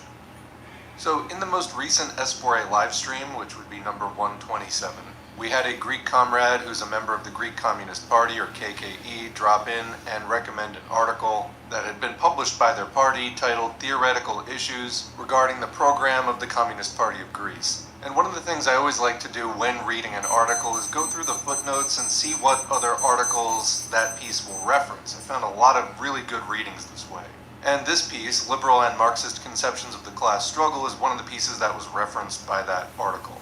So as far as background necessary to understand this text, in it, Lenin is going to direct a lot of criticism towards someone he refers to as a liquidator. And what you should know about this is that in the Russian Social Democratic Labor Party, which social democracy at that time was what they called Marxism, the split between what we today refer to as mere reformism or social democracy and revolutionary communism would happen a bit later. Anyway, in the Russian Social Democratic Labor Party, there had always been this tension between the Marxists, the revolutionaries, and the revisionists, the reformists. who would end up being what we today refer to as Social Democrats. And Lenin fought against them throughout the entire duration of his involvement with this party. You can see that in just countless pieces that he wrote, including this one. And there were three main periods to this. At first, they were known as the economists, then as the Mensheviks, and then there was a particularly potent kind of Menshevism which arose called liquidationism, which wanted to get rid of the entire illegal wing of the struggle. And then you could possibly add a fourth period as well after World War I broke out in 1914, when this revisionist trend became known by its social chauvinism, which endorsed the war rather than a revolution against the war. Eventually there was an actual split in the party. Lenin fought this for as long as he could. And if you want more background on it, like I said, there are dozens of articles. Two examples are Socialism and War and the Ideological Struggle in the Working Class Movement, although again, there are many in which Lenin addresses this entire situation. So again, that has been there since the beginning of Marxism. Basically, you have a revolutionary point of view, which is Marxism, and then due to the existence and influence of capitalism on the workers' movement, because the workers' movement is developing against but within capitalism, you get these bourgeois or liberal tendencies which start to creep into that movement, both unconsciously and trying to infiltrate and subvert it. Both, of course, need to be combated, and discussions like this help us to identify and track the content and effects of these trends when they arise. Hence the title of this piece, Liberal and or versus Marxist Conceptions of the Class Struggle. So that's what Lenin is going to be contrasting. So this piece was first published in Prosveshchenia number 5, May 1913, signed V. Ilyin, and published according to that text. The source is Lenin Collected Works, Progress Publishers, 1977, Moscow, volume 19, translated by the late George Hanna, HTML transcription and markup by R. Cimbala, and it's in the public domain at the Lenin Internet Archive within the Marxists Internet Archive. Marxists.org thanks as usual to MIA for hosting this and thousands of other free Marxist texts. Let's begin. A. Yermansky, a liquidator, poured down an amazing abundance of angry words and Nashazaria on my criticism of his and Gushka's point of view on the question of the political role of the big commercial and industrial bourgeoisie. Mr. Yermansky, with his vituperation and recollections of old, quote, insults, including the insult to Mr. Don and Company, who tried unsuccessfully to split the St. Petersburg Social Democratic Organization in 1907, tries to conceal the real substance of the issue. We shall, however, not permit Mr. Yermansky to conceal the substance of the present dispute by recalling undeserved insults to and defeats of the liquidators. For the present dispute concerns a very important question of principle that comes up again and again for 1,000 different reasons. To be precise, it is the question of the liberal falsification of Marxism, the substitution of a Marxist revolutionary conception of the class struggle by a liberal conception. We shall never tire of explaining this ideological basis of all the disputes between the Marxists and the liquidators. In commenting, neither should you. Continuing, Mr. A. Yermansky writes, quote, the, quote, Marxist Ilyin refuses to recognize in the activities of industrial organizations the class struggle, quote, on a nationwide and partly even international scale, unquote, as I, Yermansky, described them in my article. Why? Because of the, quote, absence here, quote, of the fundamental feature of the nationwide or statewide, the organization of the state power, unquote. That's the end of that quote. Here is an exposition of the substance of the question given by Mr. Yermansky himself, who does everything possible and impossible to evade that substance. No matter how he may accuse me of distorting his views and of all the mortal sins, no matter how he twists and turns, even seeking refuge in recollections of the 1907 split, the truth will out. My thesis, therefore, is clear. The basic feature of the nationwide is the organization of state power. You do not share that view, my angry opponent. You do not think this the only Marxist view. Then why not say so straight out? Why not counterpose a correct view to my incorrect one? If the view that the fundamental feature of the nationwide is the organization of state power is, in your opinion, only Marxism in inverted commas, scare quotes, why do you not refute my error? Expound your understanding of Marxism clearly, precisely, and without evasion. The answer to these questions will be clear to the reader if we quote the passage from Mr. A. Yermansky, which followed immediately after the one quoted above. Quote, Ilyin wants the big Russian bourgeoisie to carry on their class struggle in a different way. He wants them to try to bring about a change in the entire state system. Ilyin wants, the bourgeoisie do not want. And the one at fault, of course, is Yermansky, the, quote, liquidator, who, quote, substitutes the liberal conception of the class struggle for the conception of the class struggle in the Marxist sense, unquote. Here you have Mr. Yermansky's tirade in full, and it will enable you to get a picture of the evasive liquidator caught in the act. The evasion is obvious. Have I or have I not indicated correctly the fundamental feature of the nationwide? Mr. A. Yermansky himself was forced to admit that I indicated precisely the substance of the matter, and Mr. Yermansky evades an answer, realizing that he has been caught. And having been caught in the act, Mr. Yermansky evades the question of the correctness or incorrectness of the fundamental feature I indicated, and jumps over this question to the question of what Ilyin and the bourgeoisie, quote, want. But no matter how bold, how daring Mr. Yermansky's leaps, they do not disguise the fact that he has been caught. What have wants got to do with it, my dear opponent, when the dispute concerns the concept of the class struggle? You had to admit that I was accusing you of substituting a liberal for a Marxist conception, and that I indicated the fundamental feature of the Marxist conception as including the organization of state power in the idea of a nationwide class struggle. Mr. A. Yermansky is such a clumsy polemicist, even if an angry one, that he gave a clear explanation by his own example of the connection between liquidationism in general and his own, Yermansky's, mistakes in particular, and the liberal conception of the class struggle. The question of the class struggle is one of the fundamental questions of Marxism. It is therefore worthwhile dealing with the concept of class struggle in greater detail. Every class struggle is a political struggle. That's quoting from the Communist Manifesto. We know that the opportunists, slaves to the ideas of liberalism, understood these profound words of Marx incorrectly and tried to put a distorted interpretation on them. Among the opportunists there were, for instance, the economists, the elder brothers of the liquidators. The economists believed that any clash between classes was a political struggle. The economists therefore recognized as class struggle the struggle for a wage increase of 5 kopecks on the ruble, and refused to recognize a higher, more developed, nationwide class struggle, the struggle for political aims. The economists therefore recognized the embryonic class struggle but did not recognize it in its developed form. The economists recognized, in other words, only that part of the class struggle that was more tolerable to the liberal bourgeoisie. They refused to go farther than the liberals. They refused to recognize the higher form of class struggle that is unacceptable to the liberals. By so doing, the economists became liberal workers' politicians, and by so doing, the economists rejected the Marxist revolutionary conception of the class struggle.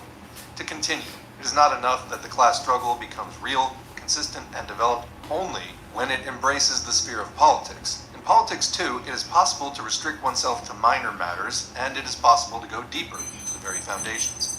Marxism recognizes a class struggle as fully developed, or nationwide, only if it does not merely embrace politics, but takes in the most significant thing in politics, the organization of state power. On the other hand, the liberals, when the working class movement has grown a little stronger, dare not deny the class struggle but attempt to narrow down, to curtail and emasculate the concept of class struggle. Liberals are prepared to recognize the class struggle in the sphere of politics too, but on one condition, that the organization of state power should not enter into that sphere. It is not hard to understand which of the bourgeoisie's class interests give rise to the liberal distortion of the concept of class struggle. Now, when Mr. Yermansky rehashed the work of the moderate and punctilious civil servant Gushka, when he expressed solidarity with him, not noticing or not wishing to see the liberal emasculation of the concept of class struggle, I pointed out to Mr. Yermansky his chief sin against theory and general principles. Mr. Yermansky grew angry and began to use bad language, to twist and turn, being unable to refute what I had said. In doing so, Mr. A. Yermansky proved such a clumsy polemicist that he exposed himself with particular clarity. Quote, Ilyin wants, the bourgeoisie do not want, he writes. We now know what particular features of the point of view of the proletariat, Marxism, and of the bourgeoisie, liberalism, give rise to these different wants. The bourgeoisie want to curtail the class struggle, to distort and narrow the conception and blunt its sharp edge. The proletariat wants this deception exposed. The Marxist wants whoever undertakes to speak of the class struggle of the bourgeoisie in the name of Marxism to expose the narrowness, the selfish narrowness indeed, of the bourgeois conception of the class struggle, not merely to quote figures, not merely to go into ecstasies over big figures. The liberal wants to appraise the bourgeoisie and its class struggle in such a way as to conceal its narrowness, to conceal the failure to include in the struggle that which is basic and most important. So a quick comment here. Remember that in 1913, we were almost a decade out from the 1905 to 1907 First Russian Revolution. Capitalism kind of started in Western Europe, then spread over Central Europe, and it made its way into Russia a bit later. So whereas in Germany there were bourgeois revolutions happening in the 1840s, in Russia this was like 50, 60 years later that the Russian capitalists were getting strong enough to launch a rebellion against the decaying feudal order, Tsarism. So really that first Russian revolution in large part was the bourgeoisie asserting more power within the government as against the Tsar. However, there were other classes struggling for their interests in that revolution too, including the peasantry and the proletariat. So what was different here was that Marxism, which really first started being expounded clearly in the 1840s and then developed from there, had about half a century to spread and be taken up and discussed, whereas it was basically concurrent. The emergence of it was concurrent with, for example, the German Revolution. But here the proletariat was able to kind of hold its own a bit more. But there was this pull from the capitalists who were saying, no, let us take the lead. So this was one of the things that Marxists like Lenin were pushing back against.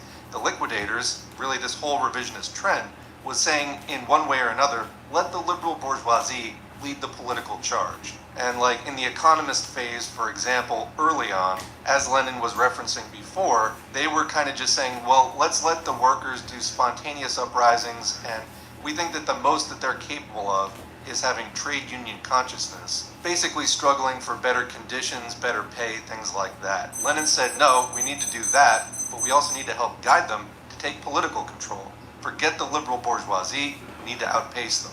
Because really, when is it easiest to take power in a revolution?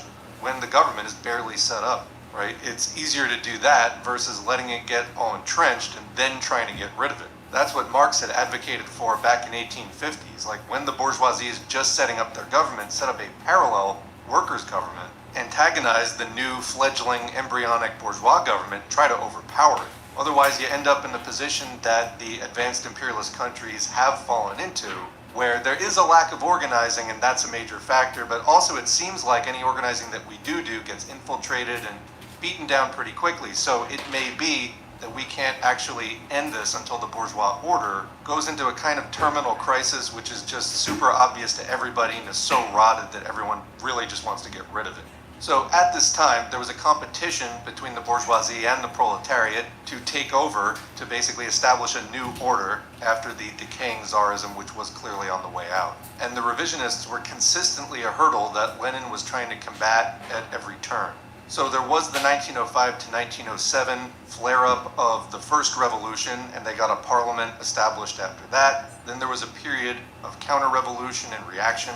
The Empire Strikes Back, you might say. We're trying to help the liberals understand this by putting in Star Wars terms. And then you get the Return of the Jedi after the period of counter-revolution and reaction. There's a reassertion of a revolutionary upswing.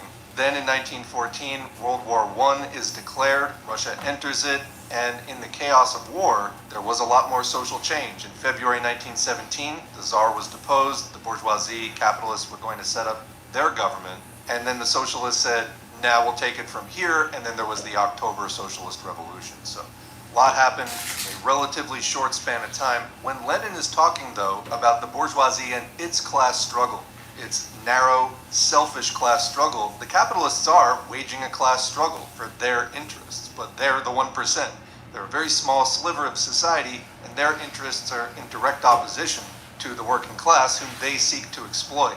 They start out, and this is typical in capitalist revolutions, they will start out by saying, we are freedom fighters, we're going to liberate the whole society from the tyranny of the old feudal order, and they try to rally the other classes behind them. But then when the bourgeoisie takes power, well, they take it for themselves. And then they start anchoring themselves in reaction. They bring back some of the old reactionary religious stuff that they claimed that they were going to overthrow. Because why? They need to shore up their own class rule over the classes that just help them overthrow the feudal order. So it's, very, very treacherous working with the bourgeoisie in any capacity during one of these revolutions. Very tricky. They are out for themselves at your expense, even though they sometimes might be useful in certain contexts, but you got to watch out in the course of that class collaboration for the liberalism to creep in and erase the proletarian revolutionary goals. All right, let's continue. Mr. A. Yermansky was caught out in discussing in liberal fashion the interesting but ideologically empty or slavishly compiled figures of Mr. Gushka. Obviously, when this was revealed, there was nothing left for Mr. A. Yermansky to do but curse and wriggle. Let us continue the passage from Mr. A. Yermansky's article where we left off. Quote, "It is clear that, in fact, Ilian is the only person who is replacing a study of the real state of affairs by his own qualifications, and also by a stereotyped pattern based on schoolboy models drawn from the history of the Great French Revolution." Unquote. Mr. A. Yermansky has gotten into such a tangle that he becomes ever more ruthless in destroying himself. He does not notice the extent to which his liberalism is revealed by this angry sally against the, quote, stereotypes of the Great French Revolution. My dear Mr. Yermansky, you must understand, no matter how difficult it may be for a liquidator to understand, that it is impossible, quote, to study the real state of affairs without qualifying it, without appraising it from the Marxist or the liberal or the reactionary, etc. point of view. You, Mr. Yermansky, qualified and still qualify the study of the good civil servant Gushka in liberal fashion, and I qualified in Marxist fashion. That is what is at the bottom of it all. By leaving your critical analysis on the threshold of the question of the organization of state power, you thereby proved the liberal limitations of your conception of the class struggle, which was to be shown. Your sally against the stereotype of the Great French Revolution gives you away completely. Anybody can understand that a stereotype or a French model has nothing to do with the matter. For instance, there were not and could not have been strikes, especially political strikes, at that time, under stereotype and model conditions. The fact of the matter is that when you became a liquidator, you forgot how to apply the revolutionary point of view to an appraisal of social events. That's where the trouble lies. Marx certainly did not limit his thinking to stereotypes and models taken from the end of the 18th century, but the point of view he adopted was always revolutionary. He always appraised, or qualified, if you prefer that learned word, the class struggle most profoundly, always revealing whether it affected fundamentals, always mercilessly berating any timidity of thought, any concealment of underdeveloped, emasculated, selfishly distorted class struggle. The class struggle at the end of the 18th century showed us how it can become political, how it can develop to really nationwide forms. Since then, capitalism and the proletariat have developed to a gigantic extent. Comment, and all the more so today. Continuing. The models of the old do not prevent, for instance, the study of the new forms of struggle that I have in part outlined above. The point of view of the Marxist, however, will always require a profound and not a superficial appraisal, will always expose the poverty of liberal distortions, understatements, and cowardly concealment. Let us congratulate Mr. Yermansky on his devoted and splendid explanation of the way in which the liquidators substitute a liberal conception of the class struggle for the Marxist conception, forgetting how to examine social events from the revolutionary point of view. All right, that's the end of the audiobook. What do you think? Leave a question or comment below, and we will continue the discussion there as always. Otherwise, Yeah, so we are listening to Socialism for All. Please like, share, and subscribe, and follow along so you can be strong in body and mind with my daily meditation, yoga, and martial arts routine.